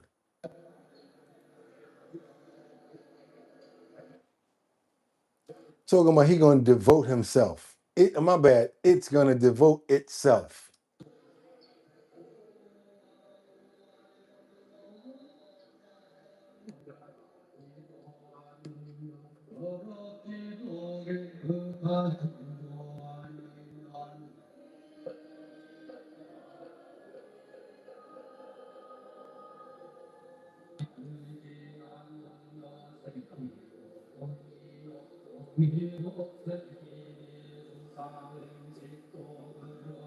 How are they allowing this?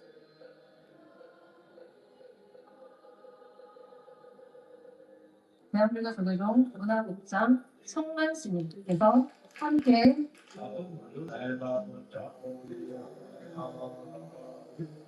They literally put the beads on his neck, on its neck.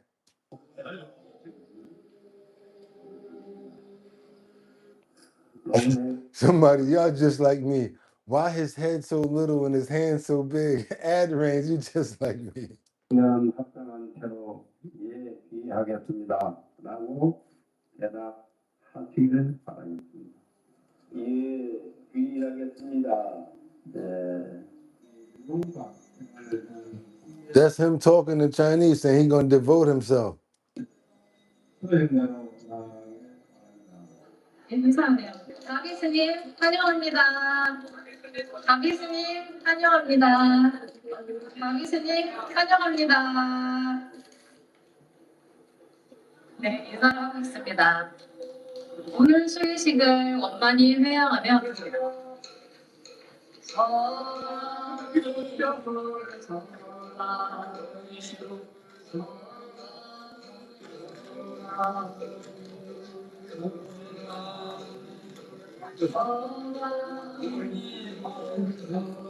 I don't know about y'all, but I think that's a complete mockery, I don't know. I don't think that's good at all. I don't think it's good at all. But guess what, you guys? Again, we got 5 on it. I'm sorry, we got 6 on it. I'm not even going to go into that Buddha stuff. That's what happened and that's what they're doing. We got 6 on it over here. If we can possibly somehow reach 500 likes, we were going to get out 6 decals and we're going to give out 6 keychains. If you guys can get those likes up, let's get those likes up to let more people know that we're over here. That's right, it's Mother's Day. I'm feeling happy. So we're going to give out 6 decals and 6 Our Bottom Line keychains. All you got to do is email me at bridgethisllc@gmail.com. Don't email me if we don't get this 500 because I pay attention. Don't say, yo, Boogotti, good show. Here's my address. I'm on point. We don't reach 500. I ain't got 6 on it. So go ahead and get those likes up. Go ahead and earn it, you guys. Let's go. Let's get those likes up. I don't know what you guys are doing with the likes today. I know we're doing a good show. Y'all need Kendra to let y'all know what to do with the likes. Do you need a Liberty to let you know? Come on now, you got to show some love. It ain't like I'm in your pockets asking you for some dough. Like, give me all the money in your pockets. I ain't asking for you for no money the way Randy Macho Man Savage would. All I'm saying to you guys is, let's get those likes up. Show some love to your boy. Let's get those likes up. Also, if you have not subscribed to the channel already, what are you waiting for? I know it's Mother's Day. I know y'all still sleeping tight in. But the people that's here, all you got to do is double tap that screen. That's right, 2 taps, and that gets those likes up to let everybody know what we're doing. Thank you, guys. Let's hit that like button. Also, subscribe to the channel. And yeah, what I wanted to say, hit the notification bell. And last thing I said yesterday was, let's put the shares on it. Hit that arrow for everybody that already hit the like button. Hit the arrow and put it in the Facebook. Let everybody know about the show. We're trying to grow over here. We're trying to get up to 100,000 subscribers. And we're climbing there. We're climbing there. Let's get on over to this situation right here. We got breakdancing is helping the children in Gaza find relief in the trauma. That's right. I know y'all was like, what is he about to show us? That's right. We got these kids that are breakdancing. That's what's helping the children in Gaza find relief from the trauma. Hopefully I don't got to turn the music off because I did like their little moves that they was doing. So let me open up this screen right here. And I don't know, they must have been watching somebody because they know how to dance. They got unison and everything going on. Check this out. Meanwhile, has anybody ever saw like the Thriller groups that get together and do the Thriller dances on Halloween? Those videos are pretty cool too. Check this out. اللي احنا بنعلمهم اياها هي حركات مبنيه على اسس علميه. The movements we teach them are based on scientific principles that preliminary help the child with psychological release. Hip hop moves. بتساعد الطفل على التفريغ النفسي بالدرجه الاولى خصوصا من الاوضاع الصعبه اللي احنا عشناها خلال فتره الحرب. Especially from the difficulties of war, what they're dealing with. So they try to teach them how to dance so they can try to not think about what's going on around them. Anything to save their little minds and break their minds from what's going on. I think I like this. The 3 years of war, many children face PTSD, and we have significant roles in activating the child and motivating them from the atmosphere. Because look at where they dancing at. Look at where they dancing at. They dancing, but look around where they dancing around rubble. Thank you so much, Terry. There goes some love to you guys, some gym gloves. PTSD. احنا لنا دور كبير في ان ننشط الطفل ونطلعه من جو الاكتئاب والاحباط الى جو الفرح. He looks serious too.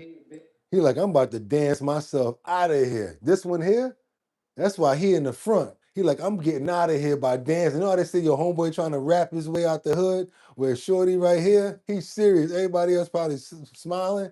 He's serious about his moves. He about to dance his way out.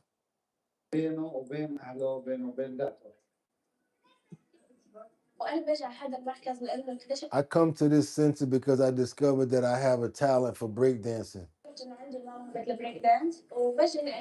And I also come here to release the negative energy inside of me.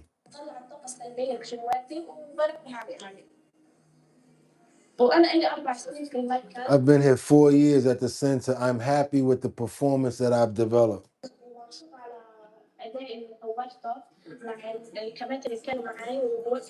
With the captains who were with me and stood by me a lot, they helped me as I started from scratch to succeed.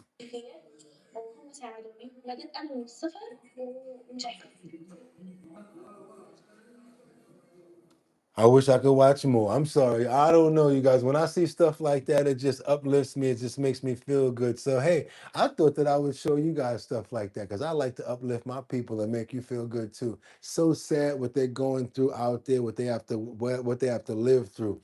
But did you guys notice how they got rubble all around them and they're still finding a way to dance?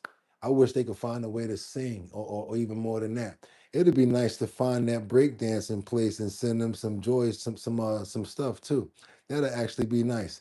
Let me see if I can find that location. That they need a little something.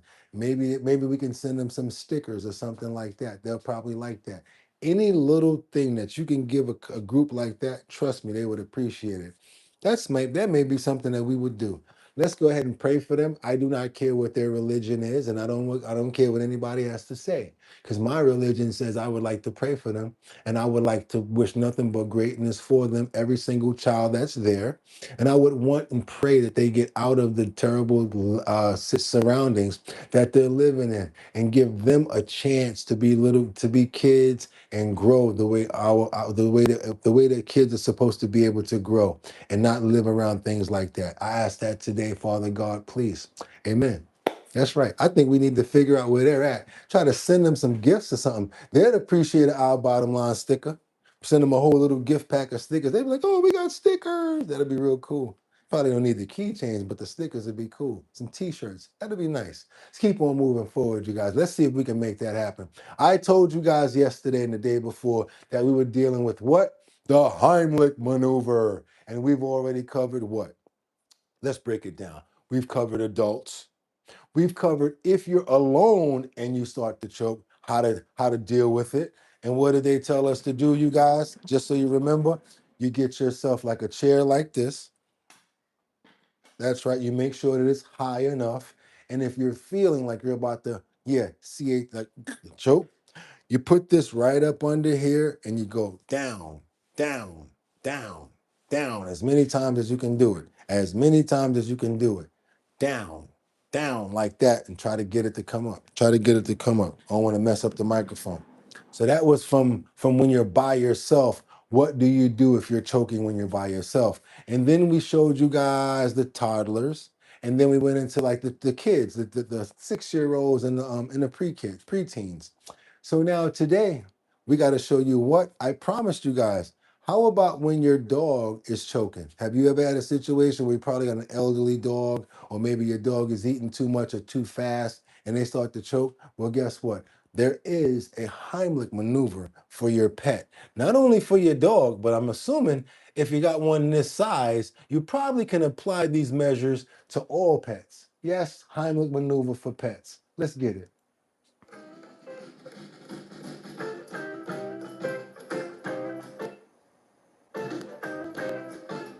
Hi, Jules. How are you? I am good. I'm here today to demonstrate to all of our lovely viewers out there the Heimlich maneuver on dogs. So here at Red Dog Blue Cat, we Most of the time it's kibble. Most of the time it goes down the wrong air path. And if you guys follow, you'll be all right. Let's check it out. Happy Mother's Day, ladies. fresh raw food, and that does include bones. So while we are aware that bones do. Somebody said, look just like my dog Elsa. I don't mean to keep cutting you off. I'm sorry. I'm not gonna cut her off no more. Let's go. Come with some hazards.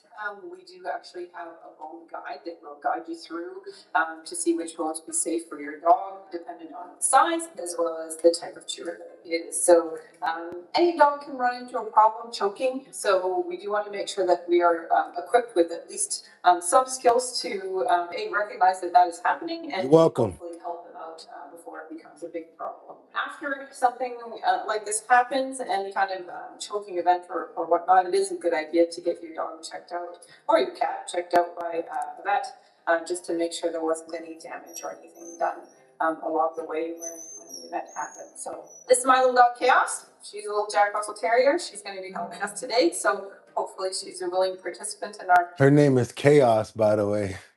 demonstration.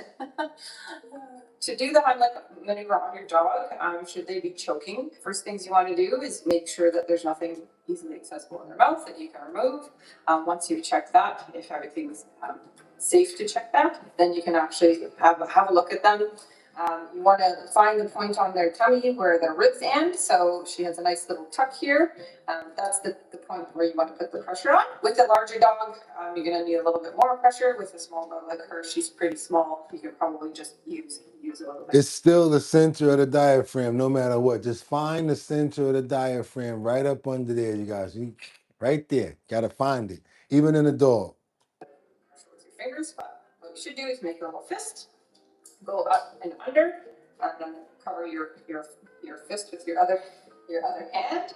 And what you want to do is go up and in towards her. So you're kind of pushing the pressure up out towards her mouth. So if you think about her windpipe or whatnot going straight down this way, you're going to be pushing things out. So you're going to get a push of air to get dislodged. With a larger dog, you're going to need a little bit more pressure.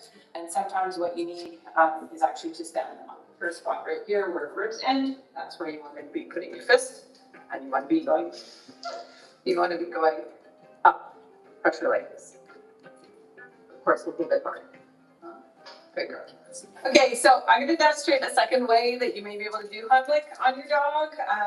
Since some dogs don't like to lie on their side for long periods of time, it's easier to demonstrate with a stuffed animal. So lie on their side. Hopefully they haven't passed out, and that's why they're on their side. But lying on their side, you will see on a normal dog a bit of a rise where their rib cage is going to be. So this dog, you don't see that. But what you're looking for is basically the peak point where the ribs are kind of sticking out. So in this situation, they would be on the floor. You'd be a little bit more above them, similar to what you would do with the tummy one. You want to put them over, kind of like you're doing like CPR, what you're just gonna do basically one quick thrust and see if you can get it dislodged. Sideways, I get it. Maybe up to 5 times. Right, because the dogs are like this, right at after the end of the rib cage. At the end of the rib cage, right at the bottom, you want to lay them down sideways and you want to give them a thrust right where they're, right, if it's a male, you might see their thingamajang right there. You know what I'm talking about. But right at the point, right before where the ribs start and where the stomach begins. Let's keep on going. Not in quick succession. One, check the mouth, see if it's dislodged. If they're still choking, try again. And make sure that if you get to that point. She did not say keep on repeating either. She says one and see if you can get it to dislodge and keep checking. Go again, see if you can get it to dislodge. And nothing's happening, then you need to seek veterinary care right away. In what instances should you use this maneuver on dogs? In this situation where you are sure that they're choking, that is actually what is going on with them. So you do want to look for signs. I mean, obviously, if they're chewing on a bone or if they're eating a toy or something like a ball that may have gotten lodged in there, often what you're going to see is them looking a bit panicked. They might be pawing at their face or trying to get something out. Often when they're choking, they're not making any sound. So they might have their mouth open, trying to get something out, but they're not making any sound because nothing's going in, nothing's going out, right? So there's a blockage of air coming through. So you can actually have a look too at their gums. So you want to see if they're looking pale or blue. If they're nice and pink, that's a good thing. That means there's still oxygen there. If they're the other way, that's probably a bad sign. Look at their gums, see if their gums are turning blue. If they're still pink, you're still good. How do you know when you've been successful? Well, hopefully you see the stuff come out. However, keep in mind with a dog or a cat, they're going to have their mouth mostly closed. It's not like people, like in the movies, you see it shoot across the room. That's not going to happen. It's probably going to just get dislodged. So if they successfully go back to breathing and you see that they're now, their color is coming back, you still do want to check in their mouth to make sure that whatever is there, take it out. So have a look. And the way you check for people's colors, of course, we go pink or we go purple or we start turning blue. The way to check for a dog is look at their gums. Go in, you may see something there, you may be able to pluck it out. At what point should you go to the emergency bathroom? You've been doing this for a couple minutes. So a couple minutes is too long.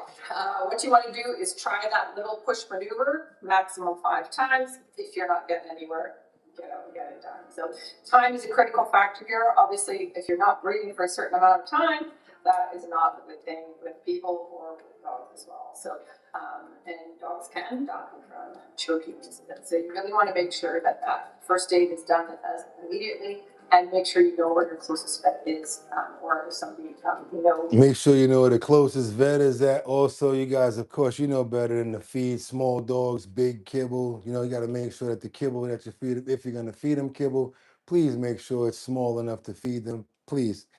And also, if you have a dog that's a little hungry monster that likes to eat fast, don't even swallow, watch out for them too, because I've had dogs like that in the past that swallow, that just don't even chew. All they do is swallow. Big dogs do it a lot too. But a lot of dogs, when they have an appetite, they do that. Trust me, I know. Let's keep on going. Once you've been successful with this maneuver, do they need any follow-up care? If you do have a choking incident and your dog seems absolutely fine afterwards, I still would get them checked out. Thinking about what damage may have happened in the throat, it's a very difficult thing to look, even for veterinarians, especially dogs being all wiggly and whatnot. She's pretty good looking in the back of her throat, but some dogs might not be. And also veterinarians have more technique in order to look into those areas than you would at home. So they're trying to say, even if you get the thing dislodged, whatever you get out, you still may want to take them to the vet because you can't see what's going on in the throat area. If you're feeling comfortable and you think that everything is okay, then I guess you may not have to. You may not have to do that. You might be okay. So yes, you guys, it's going to be like that small area, right with us. It's the same thing. Dogs have like a circle, like a kind of a V shape, like it's an oval around their bodies. You guys will feel and be able to feel where the ribs end at. And there's a very small rib cage at the last point. If you're going to lay them sideways, you want to go right after the rib, right under there, and you only want to hit it one time. You only want to give them pressure one time to send out whatever whatever's lodged. And if you're going to do it the other way, which they said, if you're going to have them up, you want to go straight up into, right up into the rib, on the bottom of the abdomen, into the rib cage, hoping to get it to come out. That's what we got to do, you guys. That's what we got to do. When I had dogs, I always fed them in front of me in case something happened. It's cheaper to make your dog food than to buy it. Believe me, I have 4 dogs, 5 cats, 2 lizards, and a snake. Yeah, I understand why you make your own dog food. And you're right. You make your own dog food, you know what you're feeding them, and there's a better chance of them not having any problems like this. Also, you guys, when it comes down to bones, please be careful. I've had so many people just eat something and just throw the bone down. I'm like, yo, you don't do that. Like, what is, I mean, it's a dog, so why you can't have a bone? I mean, that's just so ignorant for some people. I've seen situations where chicken bones have gone in and tried to come out of the rectal area of dogs sideways because they're sharp. And the dog is not going to finish that bone all the way, and the body does not break a bone down, especially a sharp chicken bone. Believe it or not, you know what I used to do when I wanted to give my dog a chicken bone? I would bite the ends off and just give him the ends and throw the middle away. You're not helping your dog by giving them a drumstick bone. Even if you soak it, if you broil it, that's some of the sharpest bones that you can ever feed your dog. I keep on telling people this. I do not play when it comes down to chicken bones. I keep on telling people, you got a better chance with a rib bone. With a T-bone or the big chunk coming through. With a chicken bone, all you need is for it to be sharp on the edge, and think about where it got to come out at. Just think about where it got to come out at. And what if it don't come out straight? What if it come outside? Yes. And all what it got to go through. That's what I'm talking about, you guys. Trust me. Even cooked it can splinter. I know what I'm talking about. Ever. Don't you ever give no dog no chicken bone. And you look at anybody like they're thundernuts for doing that. They be looking at them like, yo, I'm saying, what's wrong with you? I've been like that for all my entire life. I get mad at you and I go to the dog and I grab it from him. If I got to go in his mouth, I'm taking it out. They do not break down chicken bones. They are dogs. If you find yourself a dog that's going to sit there and gnaw down a whole chicken bone the way that he would do a femur, a bone, or something like that, you ain't got even them type of dogs ain't going to do it because they can just tear them up real quick. Do not. Thank you, Royal. Yes, my dog had to have surgery. So you will just have to give it the gristle. That's right. My spoiled pups eat nothing but meat. For a whole life, I've had this about chicken bones, who I'm giving dogs to cat bones. For my whole life, I've heard this about chicken bones. I'm telling you straight up and down. That's what I'm talking about. Never thought about that one, Boogotti. That's right, because if you care about dogs, that's what will happen. You got to do your homework. You got to do your homework on your dogs. I'm serious. Sideways. Next, think about this. If you bite a chicken bone, you ever see like I have a regular line there and like a sharp splint, kind of like the way a knife is made? Now let's swallow that. You won't swallow it, so why are you letting the dog swallow it? Think about what that can do to you. That's why I want to just tell you guys, that's my extra little tidbit right there. I don't play around with chicken bones. I don't know about the other ones, but chicken bones, any foul bones, anything that got the edges like that's real slim in the middle, they're not getting that. If their mouth can break it, they're not getting it. I'll give them a femur bone in a minute. I love to give my pits those big old bones so they can walk around with those and gnaw them down.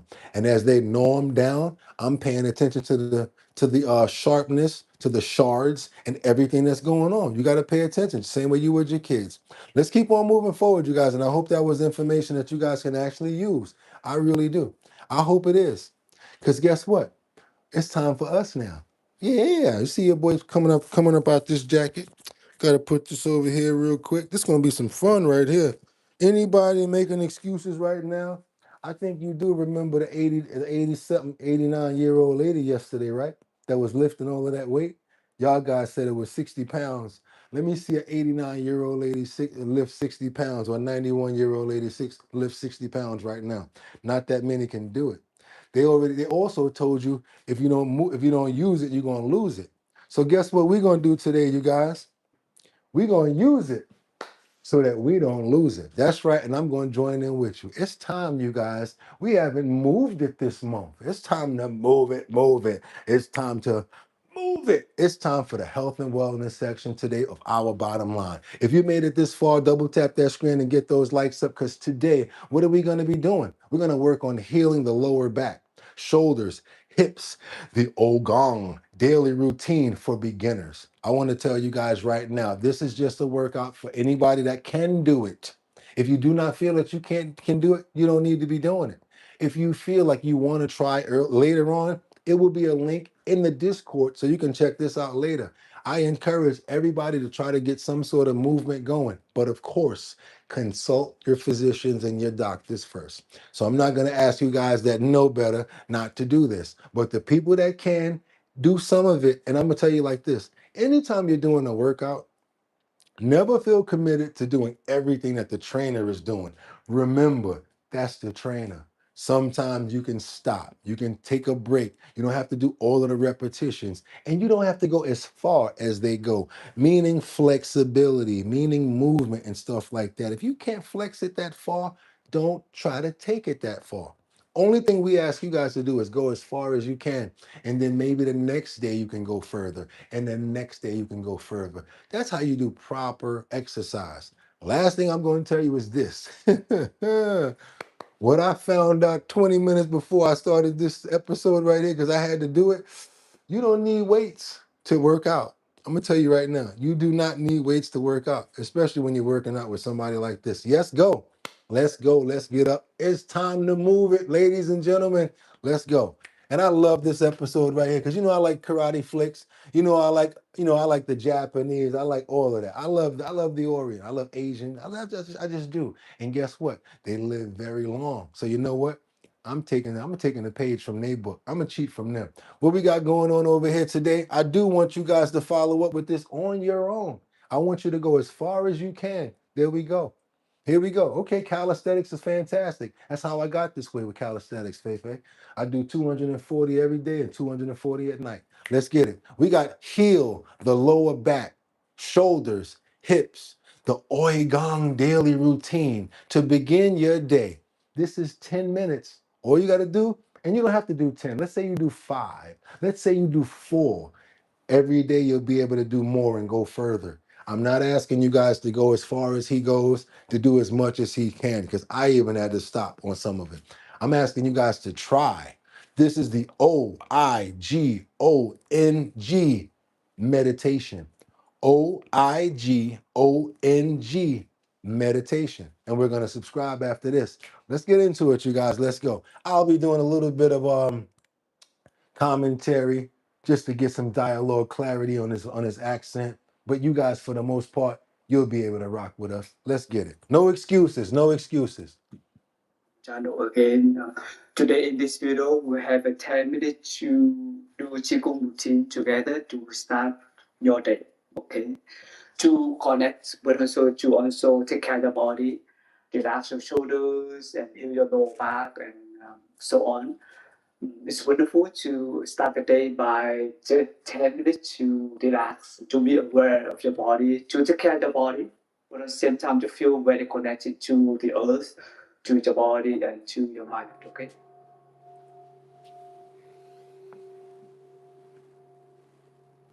So open your palms, inhale, exhale, to bring your mind back to the body in the present moment. Truly feel connected to the earth, your 2 feet on the ground. And feel your in breath and out breath. Feel your abdomen, breathe in, breathe out. Feel the sunshine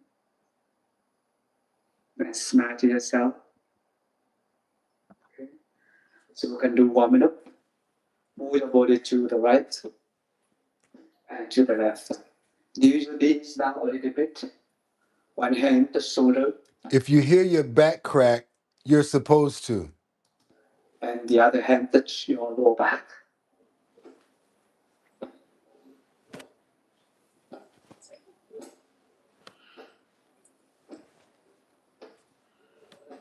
Then open your shoulders. Stretch your shoulder, look like you are shooting backwards. Inhale. Exhale. Close your knees down. Just want you guys to notice something. You're really training yourself karate at some point because of the moves you're doing. This is actually Daniel's son without you even knowing it.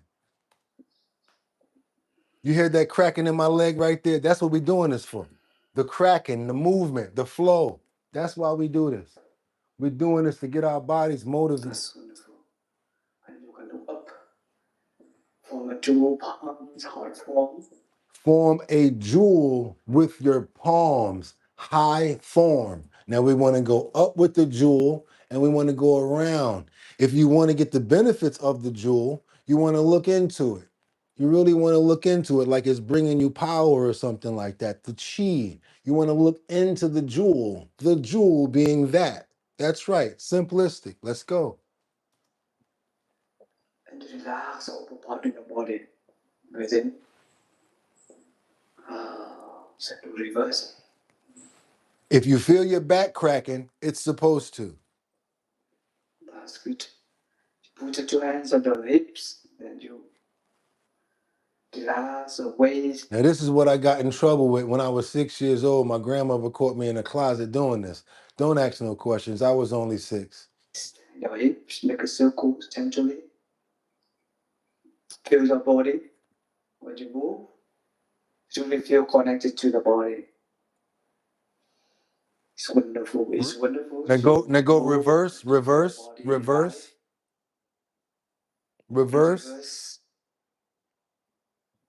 your lower back.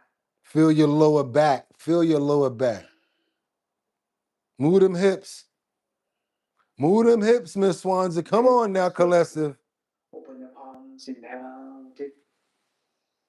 And now bring it down. Exhale, slow. You bring your mind back to the body.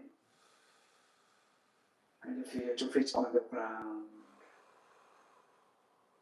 It's wonderful to breathe in and out, relaxingly. Notice how every time he stops by the diaphragm. Every time he stops after a move, he always brings it down to rest yourself, and we stop at the diaphragm. And we think it's a wonderful life. It's beautiful that we're able to do this, and we smile and we're happy. Let's go. And you feel your whole body alive, okay? Okay, the first movements, you call the stretching palm. Okay, holding the two palms together, the two legs will be parallel, open naturally as a shoulder, wide as a shoulder. Stretchy palm. Two hands holding together, breathe in, stretch up. Breathe out, turn to the left. Okay, inhale, stretch up. Exhale, open, and let you down a little bit. Yeah, there you go. Inhale. Exhale. Right in center. Out. That's wonderful. Inhale. Exhale, left. In. Open your heart and let it go. Release gently. Inhale, stretch up. Exhale. Right. In, stretch up. Out. One more time. In. Out. In. Out. Inhale. Exhale. Now this one I say you ain't got to do them all because he going crazy with it sometimes. He doing about 8 or 9 of them. Breathe in, open the palms. Now every time you finish, bring it down for the chi. Stay about right You here. feel the fresh air and the morning air. It's wonderful. The sunshine in your face. The birds singing. The weather today at the upper Nashville is so nice, so warm. But at the same time, the fresh air. The next movement we call the circle arms, okay? Circle arms. Raise up your hands. I like this one. Raise up. Circle your arms. hands down from the left and the two knees straight until actually you can reach as far as you can. Your fingers, even the fingers can touch yours, okay? Breathe in, walk again on the right side. And then reverse out, okay? Slowly, the circle will be bigger and bigger. And you feel the lower back, inhale up. Exhale down, and let it go. Breathe in, up, out. Relax your arms and shoulders. Circle arms. This called circle arms. Out. Feel connected to your lower back. Also, inhale. Exhale.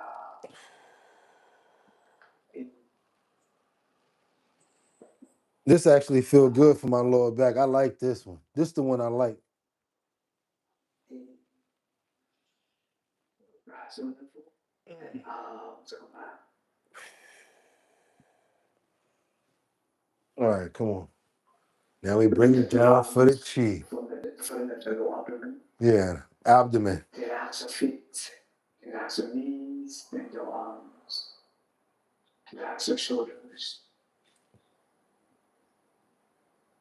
Feel your backs, to feet connected to the earth. And smile. I knew I was right about that part. Smile. Okay.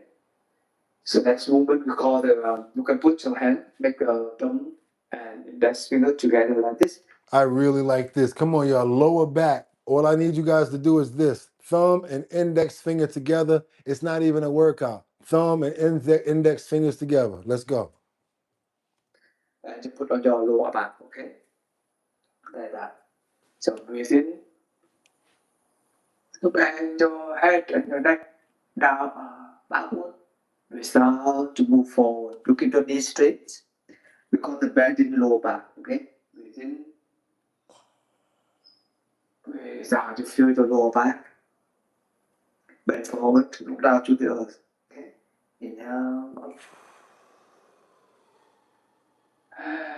Exhale. In.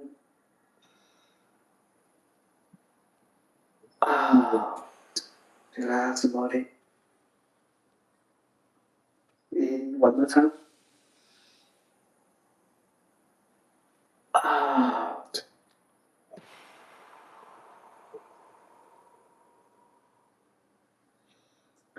That's cool. That's wonderful. Open your palms. Always bring it back for the chi. Always bring it back for the chi.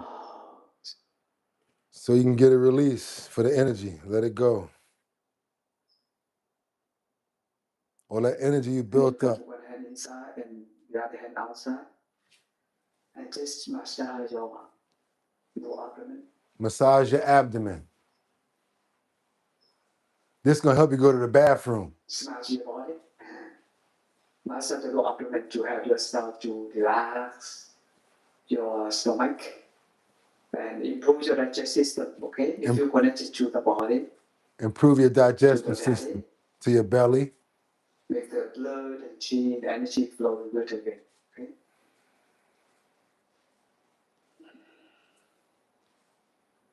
And massage your palms together. This is one of my favorite parts too. Side by side. All this stuff, yeah. Massage, come on. Self-massage, y'all. This is the good stuff. The other side. Yeah, the other side. And put your two palms in your face. Massage your face and refresh yourself. Refresh yourself. Massage your face and refresh yourself. Then you can 10 fingers to put on your head. 10 fingers. Like you brush your hair. Like you brushing your hair. I do this with my do-rag on. And then beside that. Feel good. And then front. Feels good. Stop your thinking. Allow your brain, your head to relax. Stop your thinking and allow your head and your brain to relax and just comb your head with your fingers. And to let go all tensions and worries, okay? And then you can massage your lower back. From upper lower back up here, and go down to legs. And go to front. and go down again and go in the bathroom. Tell the truth. How many Chinese people you see doing this right here? Come on, y'all. They getting that circulation going. We got the tricks. They teaching us. Man, listen. I'm about to be, yeah, okay. My wrist was hurting earlier. Ain't hurting no more. I'm paying attention. And do 3 rounds like that. Okay.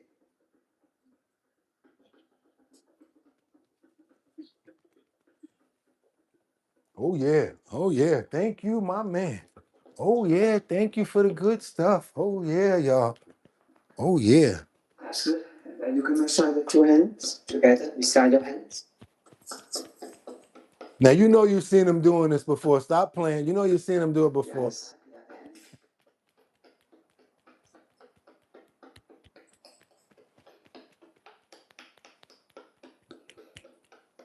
Think about it. Circulation, movement. Now when you're making certain movements, they're not so foreign to you and they're not making you go, ugh, my back, ugh, because you've been flowing. Right. Now you get it.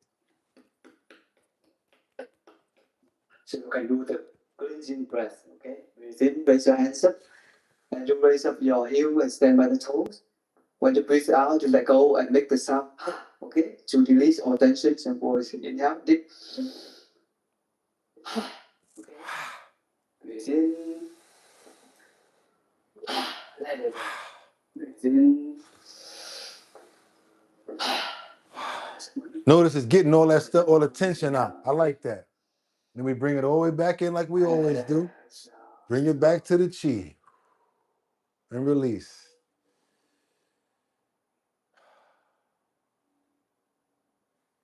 Put right arm on your heart and the left arm on your lower abdomen. Right arm on heart, left or lower abdomen.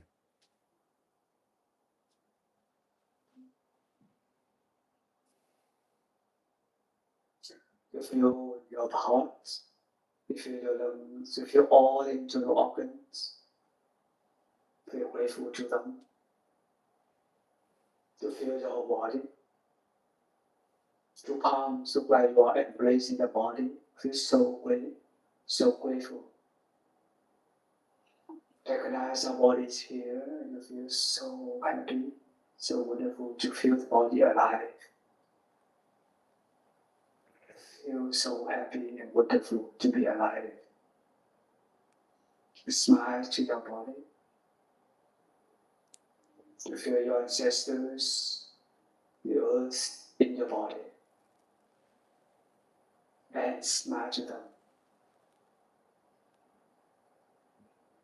Thank you. Say thank you silently. Thank you. Thank you. Yourself. Thank you.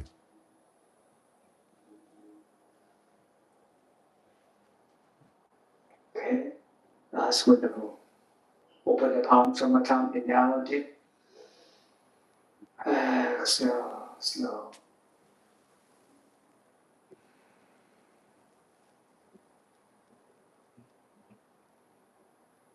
Okay, so dear friends, that's it for today. 10 minutes to practice Qigong to start the day. To feel really connected to the body, but also to relax and release tensions from your shoulders and your back and the whole body. Okay, thank you so much for joining us today, and hopefully you enjoy it.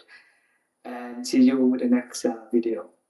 Yes, this is how we do it over here. We don't just take anybody's information. We also join their channel and we subscribe. So yes, heal the lower back, shoulders, hips, the old gong daily routine to begin your day. When it says old gong, it's, oh, I'm sorry about that. That's OI. That's going to be OI. Gong like the gong show. Again, it's the Oi Gong meditation.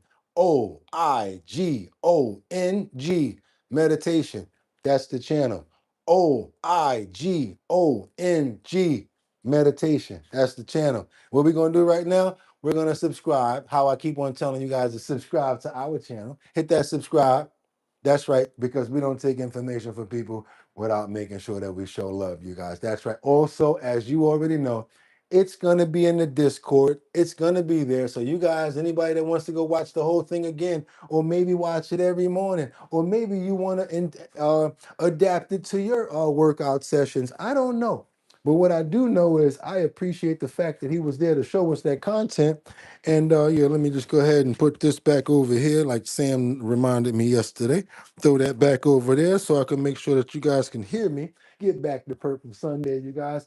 And I got a question. Question. Did it help?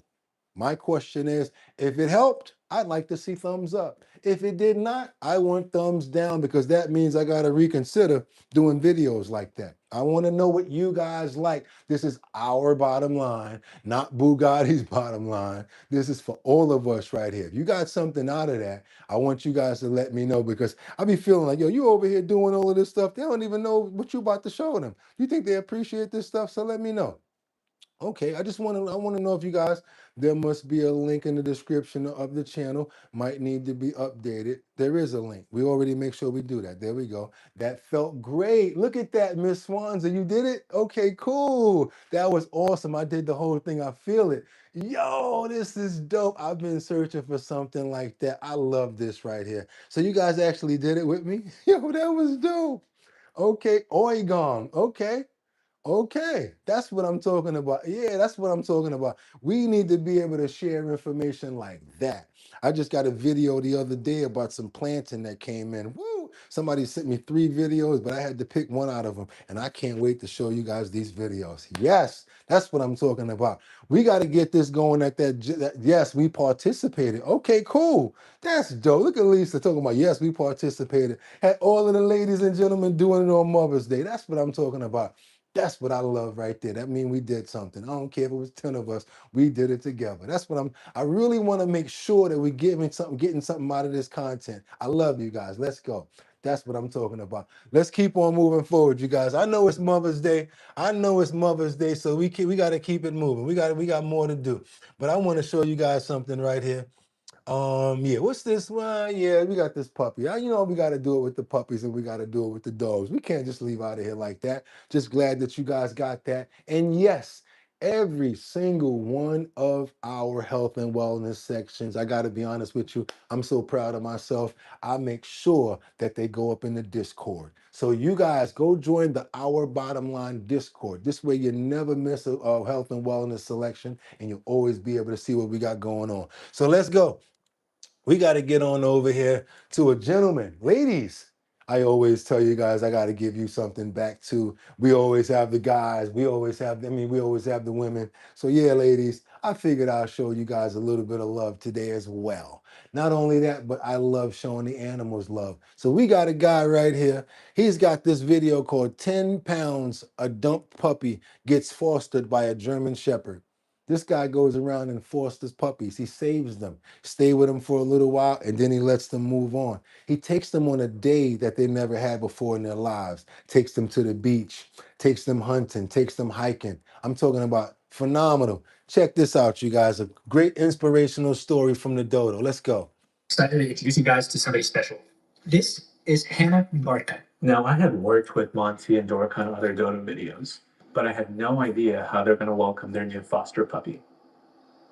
Dorka loves meeting new dogs, and they made eye contact, and I was like, oh, you know what? That's one that I think I would want to foster. There was not one, but 2 other dogs waiting to meet Hannah Barca at home. Monty's other German Shepherd, Maine, and also a French dog who he was looking after. I really wanted my dogs to get along with my new foster puppy. Are you ready to meet Hannah Barca? Do you show the dodo audience how to welcome her home? Come on. No. Come on. So he's fostering her until he gets to find her a home. Both of the dogs actually really enjoyed Hannah Barca's presence, and it made Hannah Barca really open up. And my 10-pound foster puppy is going to spend the next 2 weeks with 3 huge dogs. Her whole experience has been either in a box or in a fun space, so I wanted to give her a variety of different experiences. Today, she's about to have her first beach day. Hannah and the rest of her litter became shelter puppies because somebody out there thought it was a really good idea to just dump them on the side of the road in a box. Luckily, somebody found them before anything bad happened, and they ended up taking them to the shelter, and that's how I ended up with Hannah for the next 2 weeks. Plan for the next 2 weeks is to give Hannah the most experience possible by taking her on a bunch of new adventures. It will also help her be prepared for when she does find her forever home, because she'll be accustomed to all these new experiences. And going to the beach was the first time that I really saw her coming out of her shell. Hi. Come on. When we got home, she had a little bit of energy, but she immediately decided that she was just gonna lay on me. And pretty fast, she already was so comfortable with me that she was able to fall asleep in my arms. I wanted to do something else that was new for her. Bring everybody to a walking trails behind my house, along with 3 other dogs. Mhm.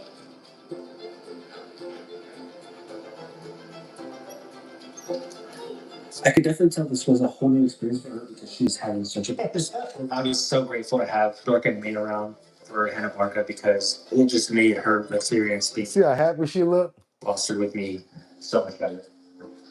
And after a couple of weeks, a friend reached out on social media to adopt Hannah Barca. He was like, dude, this is my dog. I want her now. When I took her to her new forever home, the first thing she did was she met her new dad, and then she met his son, and then she met his dog. She got along with the son, she got along with the dog. She was playing with her new brother. She was just enjoying herself. She's loving life, and I'm also happy that I got to be part of finding her forever home. This is why you foster. You don't have to keep it, but after a while, if you're doing the right thing, she could have given shit. They probably somebody wanted that dog at the beach. You know how many people are like, oh my God, look how cute she is.